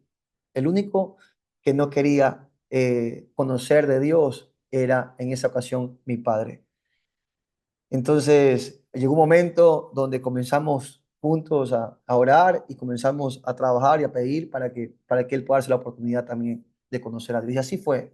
No les alargo la historia hasta que varias situaciones de Dios, porque Dios es fiel, porque Dios no miente, porque sus promesas se cumplen y Dios ya estaba trabajando en el asunto. Y Dios llevó a mi papá, que era tan autosuficiente, tan orgulloso y tantas cosas. Dios lo tuvo que llevar a un lugar a doblar sus rodillas, lo tuvo que llevar al piso en un momento estaba perdiendo su familia y en un momento estaba perdiendo todas las fincas, todas las haciendas en la cual es nuestro negocio familiar, le estaban embargando por malas decisiones. En un momento lo perdía todo. Y en esa condición Dios lo tiene que llevar para que tome la decisión de doblar sus rodillas, de reconocer que necesitaba la intervención de Dios, y es cuando él decide darse la oportunidad de irse a un encuentro. Entonces, así conocimos a Dios. La pregunta es, ¿cómo llegaste? ¿Cómo fue tu encuentro? Sé sincero, cada uno tiene una historia. Cuenta tu historia, disfruta tu historia. No quieras imitar la historia. Tu historia es poderosa y tu historia tiene que ser contada porque hay mucha gente que va a conectar con tu historia. Entonces, ¿cómo fue? ¿Cómo fue tu encuentro? ¿Cómo llegaste? Y sé sincero. Cuenta cómo era. Yo cuando llegué pensé, ¿qué es esto? Me parece raro, gente tan apasionada, gente cantando. Tú eras tan raro, sé sincero, ¿cómo era? Yo también pensé que era así. Yo también me sorprendía de esta manera. Conecta con la gente. ¿Cómo fue tu encuentro con Cristo? Y el tercer y último paso es, ¿qué ha sucedido en tu vida desde aquel encuentro con Jesús? ¿Cómo ha sido tu vida desde aquel encuentro? Y Pablo comienza a decir, desde aquel día, desde que me tuve ese encuentro con Jesús en aquel lugar, experimenté un milagro, me quedé ciego por un momento, de repente recobré la vista, vi el poder sobrenatural, y desde aquel día no he parado de anunciar y de compartir el evangelio del Dios verdadero, que nadie me lo contó, nadie me dijo, yo mismo lo vi, y por eso no paro de hablar de este Dios maravilloso, del Dios verdadero, el único Dios que puede transformar, que puede salvar, en el cual hay salvación de la humanidad. Y no paro de predicar de este Dios, aunque me tengan que encarcelar, aunque me maltraten, no paro de hablar, porque esta es la verdad, porque cambió mi vida, porque llenó mi vida, porque no encuentro sentido sin Él, porque Él me ha dado todo lo que tengo. Pablo, me encanta cuando Pablo decía cosas como esas. Antes, para mí muchas cosas eran ganancia, para mí muchas cosas eran importantes, muchas cosas, pero ahora todas las tengo por basura por causa de ganar a Cristo. He conocido, he encontrado en Él todo lo que necesitaba. Él llenó mis vacíos, Él sació mi sed, Él sanó mis heridas, Él me perdonó cuando me merecí ser condenado. Es su gracia, su gran amor me cautivó. Ese es mi Dios y decido seguirle y servirle todos los días de mi vida. Ese fue su vida a partir después de aquel encuentro con Cristo. ¿Cómo fue tu vida después de Cristo? ¿Cómo fue la mía? El testimonio que les acabo de contar. ¿Qué pasó desde aquel momento? Mi padre se va al encuentro. Nosotros con la expectativa, ¿qué va a pasar? Mi padre es un hombre muy violento. No teníamos, créanme que no teníamos teníamos un poquito de fe, no teníamos mucha esperanza de que algo tan grande pueda suceder, pero igual abordábamos la esperanza de que Dios podía hacer el milagro en nuestra casa. Y todo con la expectativa, esperando el recibimiento de mi papá. Para que tenga un día, mi papá se va al encuentro, se va con su pistola al encuentro. Mi papá andaba en el mundo de la política, andaba siempre armado, andaba con sus guardaespaldas. Entonces mi papá aún al encuentro se lleva eso, él cuenta su testimonio, eso ahí, pero allá en el encuentro se encuentra con Jesús de una manera poderosa. En sus momentos de mayor dolor fue y se encontró con Jesús. Jesús transformó su vida, Jesús lo alcanzó, Jesús llenó sus vacíos, puso en él su confianza, Jesús trajo esperanza, trajo consuelo, Jesús lo transformó de una manera poderosa, al punto que botó esa pistola allá en un río que había. Y Dios hizo una obra porque la Biblia dice que el que mucho se le perdona, mucho ama. Pero nosotros no sabíamos nada de lo que Dios estaba haciendo. Estábamos con la expectativa en la iglesia cómo llegaría y cuando estábamos ahí recibiendo no sabíamos cómo iba a entrar a la iglesia. De repente lo vemos a papá entrar entrar a la iglesia saltando, saltando de alegría, cantando alabanzas que nunca nos hubiésemos imaginado de una manera impresionante. Era algo increíble de pensar, de creer, de imaginar. Pero así es nuestro Dios, que hace las cosas mucho más grandes y mucho más abundantes de lo que uno puede imaginar, soñar o pensar. Mi padre en ese recibimiento comparte su testimonio, le pide perdón a mi mamá por todo el daño que por muchos años le hizo y a partir de ese día la trata a mi mamá como si fuese su primera enamorada. Y a nosotros, aunque ya estábamos un poco adolescentes y aunque había mucho tiempo, aunque había muchas ausencias en casa, porque aunque nunca nos faltó las cosas materiales, pero las más importantes, su presencia siempre fue un faltante en nuestras casas. Y aunque habíamos perdido quizás mucho tiempo y el diablo nos robó mucho tiempo, desde aquel día, mi padre en ese día nos pide perdón a nosotros por todo el tiempo perdido y de aquel día Dios nos ha restaurado y Dios restituyó todo lo que el diablo quiso robar. Y hoy lo más valioso que tenemos, la herencia más grande, es nuestra familia, la relación que tenemos. Es algo tan hermoso como disfrutamos una familia tan unida y eso nos permitió ahora poder nosotros también tener una visión clara de cómo también formar nuestra propia familia. Entonces, ¿cómo fue? De aquel día cambió nuestras vidas a un gozo. Hoy lo más lindo que tengo es mi familia. Hoy solamente en los lugares que más quiero estar es con mi familia porque Dios cambió la historia. Dios trajo gozo, Dios trajo esperanza, Dios nos bendijo, Dios nos sacó de las deudas, Dios nos prosperó en todas las áreas, porque Dios es un Dios que te quiere bendecir en todas las áreas de tu vida. Desde aquel día, mis hermanos, han pasado ya más de 15 años, desde aquel día no he parado de ver todos los días, en todas las temporadas, no he parado de ver la bondad y el amor de Dios perseguirme todos los días de mi vida. Y por eso siento tanta gratitud, tanta deuda y no me canso de servirle, porque su salvación era suficiente, pero Él me dio mucho más de lo que yo pude imaginar. ¿Cómo fue? ¿Cómo es tu historia? ¿Cómo ha sido tu vida desde aquel día que le entregaste tu vida a Jesús? Y aquí vale mucho marcar los contrastes. Vivía lleno de angustias, pero ahora tengo paz. Vivía lleno de soledad, pero ahora sí me siento lleno. Vivía en tristeza, ahora siento felicidad. Estaba enfermo y Jesús me sanó. Estaba destruido y Jesús me estaba esclavo, estaba encadenado, estaba esclavo de vicios y Jesús me liberó, me hizo libre. ¿Cómo fue tu historia? Cuenta tu historia y comparte tu testimonio y úsalo para poder impactar a muchos. Y terminamos con esto último. La otra herramienta, la primera herramienta es el testimonio personal y la segunda herramienta que te quiero dejar rápidamente en estos pocos minutos que me quedan, la otra herramienta es esta. Comparte verdades bíblicas, define verdades bíblicas que vas a compartir a otros. Esto es importante, quiero que lo aprendas bien, porque esta es una herramienta poderosa para que pueda ser usado para poder guiar a alguien a los pies de Jesús. Mis hermanos, escúcheme, no tienes que ser teólogo ni estudiar en un seminario, simplemente tener claras ciertas verdades básicas, tenerlas bien claras, verdades básicas, respaldarlas con un versículo y con esas verdades básicas podrás guiar a cualquier persona a los pies de Jesús. Porque no te puedes conformar solamente con tu testimonio. Eso sí ayuda, pero tú tienes que seguir creciendo. Tú tienes que ir por más y tienes que tener herramientas y tienes que estar preparado para usar la palabra de Dios. Tienes que estar preparado para predicar la palabra. Tienes que estar preparado para guiar a alguien a los pies de Jesús a través de la palabra.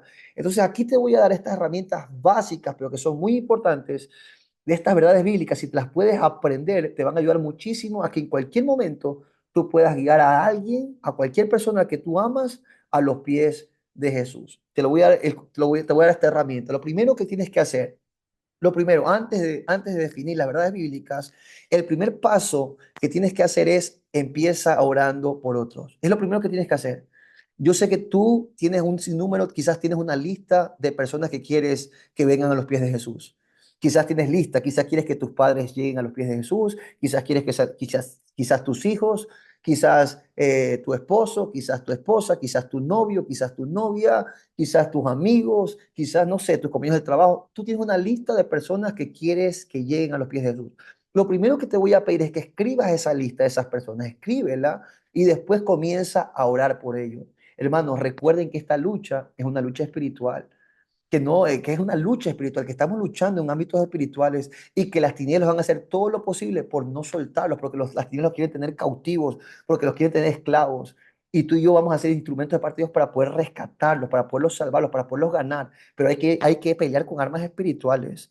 Y armas espirituales es la oración. Comienza a orar. La oración es poderosa porque la oración prepara el camino, la oración prepara el terreno. No hables nada, no digas nada, no digas ningún versículo, nada. Lo primero que hagas es comienza a orar, porque la palabra se la compara como una semilla. Antes de que sueltes la semilla, prepara y abona el terreno, abónalo en oración, abona, no dejes de orar. Si es necesario, ayuna. Ayuna, hay cosas que hay que ayunar, hay géneros que solamente con ayuno y oración. Ayuna por personas, ora por personas, usa esas herramientas y vas a comenzar a abonar la tierra, la vas a comenzar a preparar. Prepárala con oración, con ayuno y prepárala también con tu testimonio. Antes de hablar cualquier cosa, que tu testimonio sea el que hable. Antes de abrir tu boca, que tu testimonio sea el que grite, mis hermanos, que esto es clave. Una vez alguien dijo, los hijos de Dios tenemos que predicar todo el tiempo y solo cuando sea necesario abrir nuestra boca. A veces pensamos que predicar es hablar y hablar. No, la mayor prédica y la prédica más impactante es la prédica de tu vida, la que habla tu vida, la que habla tu testimonio. Entonces comienza a predicar con tu vida los cambios que se comiencen a notar en tu vida, en tu casa, que tus padres noten tu cambio, que tus hijos noten tu cambio, que tu esposo note tu cambio, que tu esposa note tu cambio, que note, que sea evidente en tu trato, en todas las cosas. Comienza con tu conducta a ganar el terreno. Entonces, cuando la gente que está cerca comienza a ver un cambio en tu vida, un cambio que es notorio porque te conocen como era antes, comienza a ver un cambio, entonces cuando ven ese cambio te van a comenzar, va a llegar un momento donde te van a preguntar, oye, ¿qué está pasando contigo? ¿Qué ha pasado contigo? ¿Por qué ahora eres así? ¿Cómo pasó esto? Entonces, y solo entonces, será la oportunidad para que comiences a abrir tu boca y hablar las maravillas que Jesús ha hecho contigo. Y entonces vamos a comenzar a estar listos para compartir las verdades bíblicas. Entonces le dirás a aquella persona, déjame, vamos, te invito a tomar un café, te invito a un almuerzo y déjame contarte lo que ha ocurrido en mi vida. Entonces lo invitas a un café y le comienzas a compartir estas verdades bíblicas que te voy a compartir y que te pido que trates de memorizarlas, de aprendértelas, porque si te aprendes estas verdades básicas, estás listo para poder guiar a alguien a los pies de Jesús.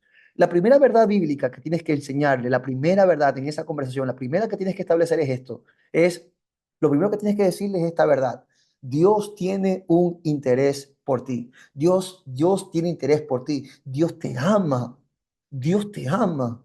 Dios tiene planes contigo. Es la primera verdad que tienes que dejar establecido en su corazón.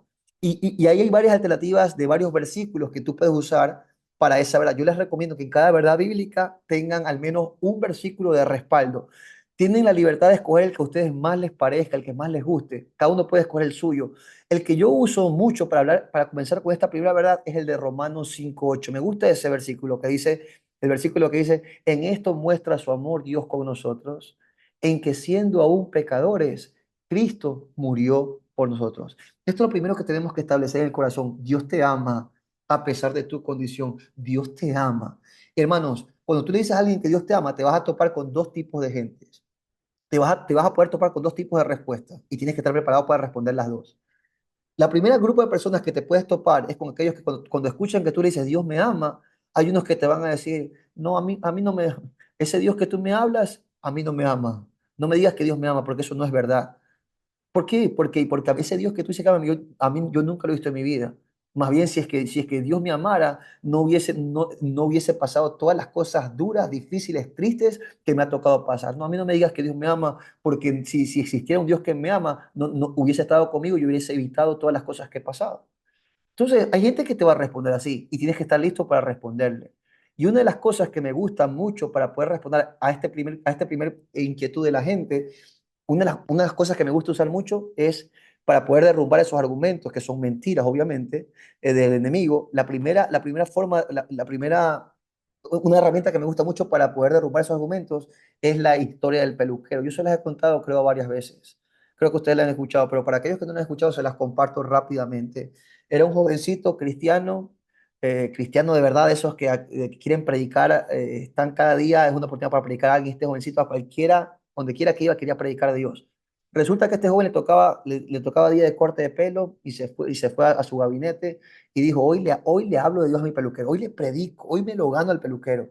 Y estaba el hombre listo, con todo el sermón listo que le iba a hablar al peluquero, llega a la peluquería, se sienta, el peluquero lo sienta, le pone la cortina, le comienza a cortar y cuando comienza a cortarle, este joven le comienza a hablar de Dios al peluquero. Bastó que el peluquero escuche la palabra Dios para decirle, ¿sabes qué, muchacho? Párame tu cantaleta. Háblame de cualquier cosa menos de Dios. ¿Por qué? ¿Por qué, Señor? ¿Por qué no quiere que le hable a Dios? Porque para mí ese Dios que me hablas, ese Dios para mí no existe. ¿Por qué dice eso, Señor? ¿Por qué? Porque si existiera ese Dios que tú me dices, hubiese estado cuando yo fui abusado de pequeño. Si ese Dios existiera, mis padres no se hubieran separado. Si ese Dios existiera, no hubiera pobreza en la calle. Si ese Dios existiera, no hubiera injusticia. Si ese Dios existiera, y comenzó a decir un sinnúmero de cosas, de argumentos por los cuales este hombre había considerado en su cabeza, ese Dios para mí no existe porque nunca lo he visto en mi vida. El jovencito se le acabó el sermón, se le acabó los argumentos, no sabía qué responderle, estaba totalmente frustrado, solamente alcanzó a meterse la mano al bolsillo y pagar su corte y se fue de la peluquería totalmente desanimado. Cruza la calle de la peluquería y se topa con un hombre que venía en la calle caminando con un pelo muy largo y con una barba muy larga. Y cuando ve a ese hombre con esas greñas largas, como el Espíritu Santo le habla al corazón, entonces el jovencito regresa corriendo a la peluquería, le toca la puerta al peluquero. Pues, señor peluquero, el peluquero le dice, ¿qué pasó, muchacho? ¿Qué pasó? ¿Se te quedó algo? No, señor peluquero, tengo algo que decirle. Cuéntame, dime. ¿Sabe qué? Yo no creo en los peluqueros. ¿Cómo es que no crees en los peluqueros, muchacho? Yo soy peluquero, te he cortado el pelo, tú has venido acá. ¿Cómo es que no creo? No, para mí los peluqueros no existen. ¿Por qué dices eso, muchacho? Porque si existieran los peluqueros, no hubiera gente como si ve aquel hombre que va cruzando allá la calle con ese pelo tan largo y con esa barba tan larga. No. Si existieran los peluqueros, no hubiera gente así en la calle. El peluquero le dice, para muchacho, lo que pasa es que ese hombre que tú ves allá caminando no se acerca a mi gabinete para que lo atienda. Te garantizo que basta que cruce esta puerta para yo volarle esas greñas y dejarlo bien cortadito el pelo. El jovencito con una sonrisa oreja a oreja le dice, así mismo es Dios. Dios es más real de lo que usted y yo nos imaginamos. El grave problema de la humanidad es que no se acerca a su gabinete para que lo atienda. El grave problema es que la gente y la humanidad ha decidido vivir lejos de Dios, autónomos de Dios, separarse de Dios. Y gran parte de las circunstancias, de las dificultades, de gran clase de los sufrimientos que hoy en día vivimos son precisamente porque el hombre decidió vivir lejos de Dios. Entonces, eso es un argumento muy importante que tenemos que aquellos que consideran esta postura o estos pensamientos del enemigo, porque esto viene del enemigo.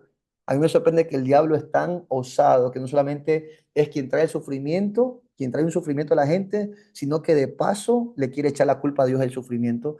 Por eso tenemos que estar preparados para poder guiar a alguien y decirle, Dios te ama, Dios te ama. Realmente estás en esta condición precisamente por vivir lejos de Dios, pero Dios te ama a pesar de que has vivido lejos de Él. Dios me ha traído aquí, a este lugar, a hablarte. Es Dios quien me ha inquietado para invitarte a comer, a estar contigo, a conversar, porque quiero que sepas que Dios te ama, que Dios tiene planes de bien contigo. Eso es lo primero que hay que dejar establecido en el corazón. Y el segundo grupo de gente es aquella persona que cuando le dices Dios te ama, te puede decir, no, a mí no me digas que Dios me ama porque yo, si tú me conocieras, si tú supieras lo perverso que soy, lo malvado que soy, no me dirías eso. No, no sabes quién soy, no sabes la maldad que he hecho, no sabes lo sucio que estoy. Quizás podrá amar a otra persona, pues sí, que son buenos. A mí no me ama porque yo soy terrible. Entonces, a esas personas también hay que ir con la Biblia y leerle versículos como el que leímos en Romanos 5:8. Hay que decirle, vean, permíteme leer lo que dice Dios. Por encima de tus pensamientos, mira lo que dice Dios. Y entonces leemos ese versículo. En esto muestra su amor Dios con nosotros. En que siendo aún pecadores, ojo, mira, que siendo aún pecadores, Cristo murió por nosotros.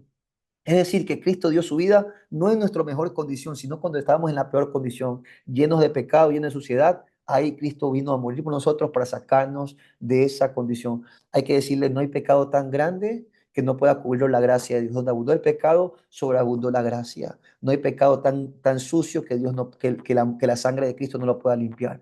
Entonces, la verdad que hay que establecer en el corazón. Dios tiene interés por ti. Una vez que lograste llevar esa verdad en el corazón, vas a la segunda. La segunda verdad es, tienes un grave problema que te separa de Dios. Esta es la segunda verdad. Por más que Dios te ama, Dios está interesado en ti, Dios quiere bendecirte, tienes que entender esto. Hay un problema grave que tienes que entenderlo, un problema que se llama pecado. Y el pecado que está en todos nosotros, en todos los hombres, nos tiene separados de Dios. Y así separado Dios no te puede bendecir. Un versículo clave que me gusta usar mucho aquí, Romanos 3:23, donde dice, por cuanto todos pecaron, están destituidos de la gloria de Dios. La paga del pecado es la muerte. Entonces es importante que la gente entienda esto. Mira lo que dice la Biblia. Por cuanto todos pecamos, dice todos, todos somos pecadores, todos. Hay mucha gente que cuando tú le hablas de Dios dice, no, predíquele a Él, porque Él sí necesita, yo no, Él necesita. Hay gente que cree que porque se cree en una, se cree relativamente bueno o que hace actos de bondad, cree que no necesita, pero la verdad que dice Dios es que todos somos pecadores, que todos estamos en la misma bolsa, que todos necesitamos ser salvos y que por todos vino Jesús. Entonces es importante que la gente entienda esto. Hay un gran problema, hay una gran enfermedad que se llama pecado y que nos conduce a la muerte y que nos tiene separado de Dios, que nos tiene una condición de sufrimiento, que esto es lo que hace que da una vida de sufrimiento y que te está caminando a la muerte eterna. Entonces, una vez que la gente entiende esta verdad, vas a la tercera verdad, a la penúltima verdad. ¿Ok? Y ahí le dices esto, Dios tomó la iniciativa para salvarnos. Esta es la tercera verdad que tienes que decirle. Yo no he venido solamente a dejarte con un problema, no he venido, mi intención no ha sido hablarte para decirte, bueno, este es tu problema y estás en esta condición y bueno, no tienes salida. No, es traerte una salida. Quiero que sepas que hay esperanza y que la esperanza, Dios tomó una alternativa, Dios tomó la iniciativa para poder sacarnos de esta condición. Dios tomó la iniciativa para rescatarnos, para salvarnos. Nos amó tanto a pesar de nosotros que vino para salvarnos de esta condición. Y un versículo muy conocido ahí es Juan 3:16, mis hermanos. De tal manera amó Dios al mundo que ha dado a su único Hijo para que todo aquel que en él crea no se pierda, sino que tenga vida eterna. Dios tomó una iniciativa al problema que teníamos, que es el pecado, y se entregó a sí mismo, entregó a su Hijo, que no tenía pecado, y Él se subió a la cruz, se vistió de pecado por nosotros.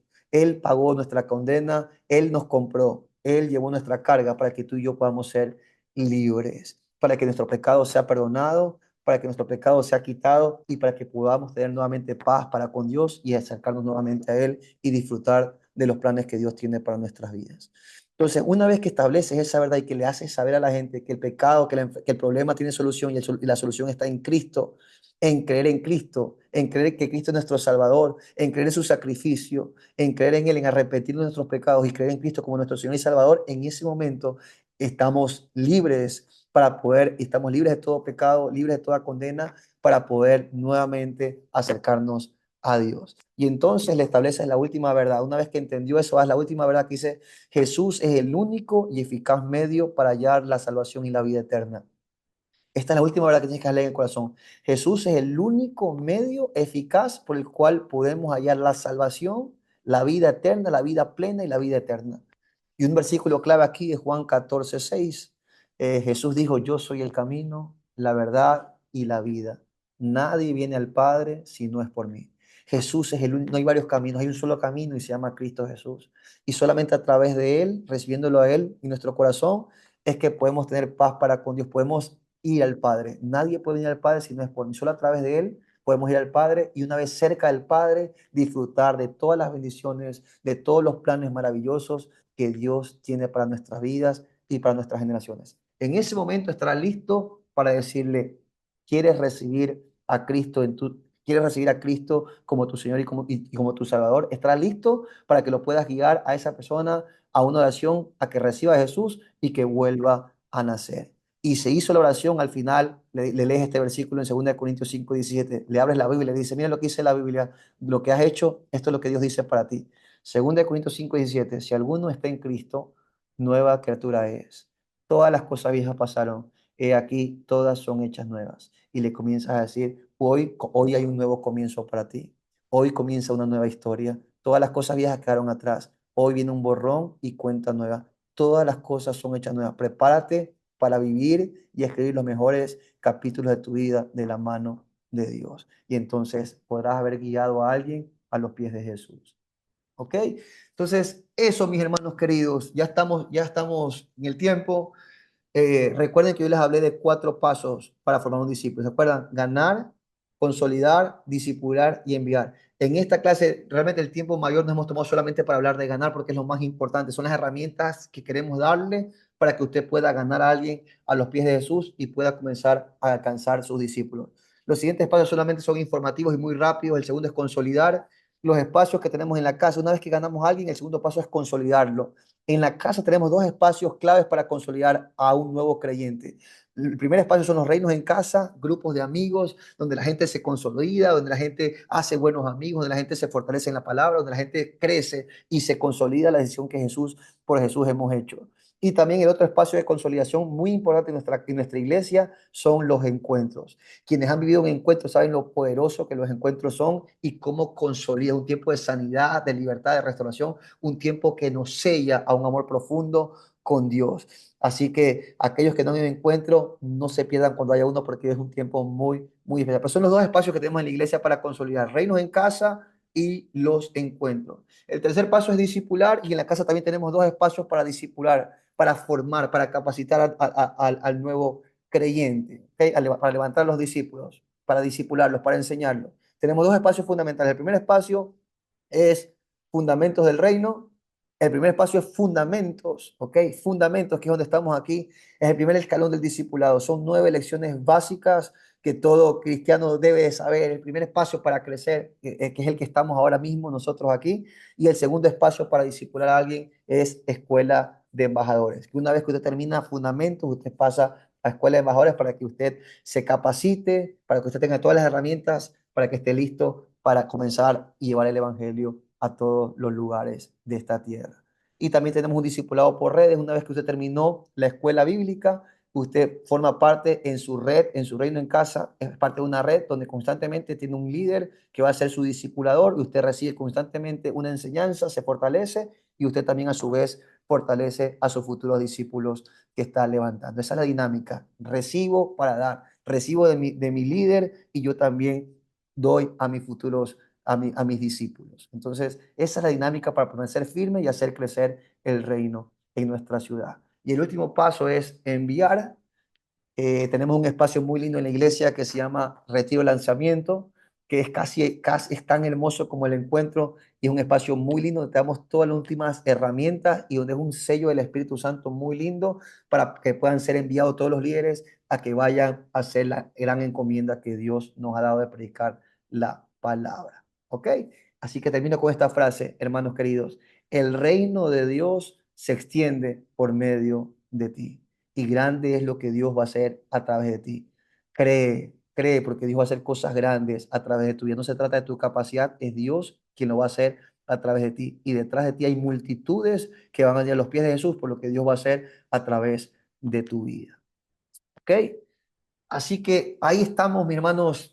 Ahí estamos terminando. Ahí voy a terminar la clase de hoy. Estamos con el tiempo.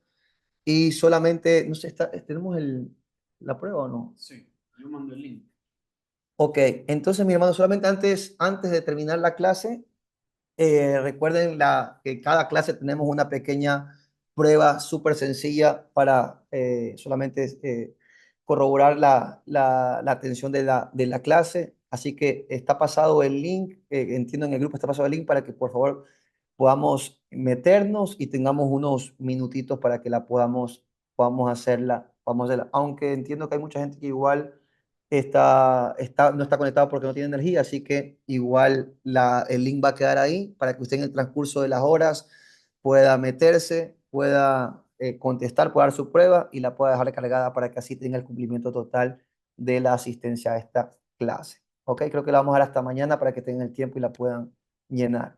Así que mis hermanos queridos, sin más, nos vamos a quedar por ahí. Quiero agradecerles, gracias por su tiempo, gracias por quedarse hasta el final, gracias por mantenerse. Espero que haya sido de mucha bendición para sus vidas, que les haya dado herramientas y que a partir de ahora en Dios los use con poder, donde quiera que vayan, para que ustedes puedan ser de bendición y alcanzar a muchos a los pies de Jesús.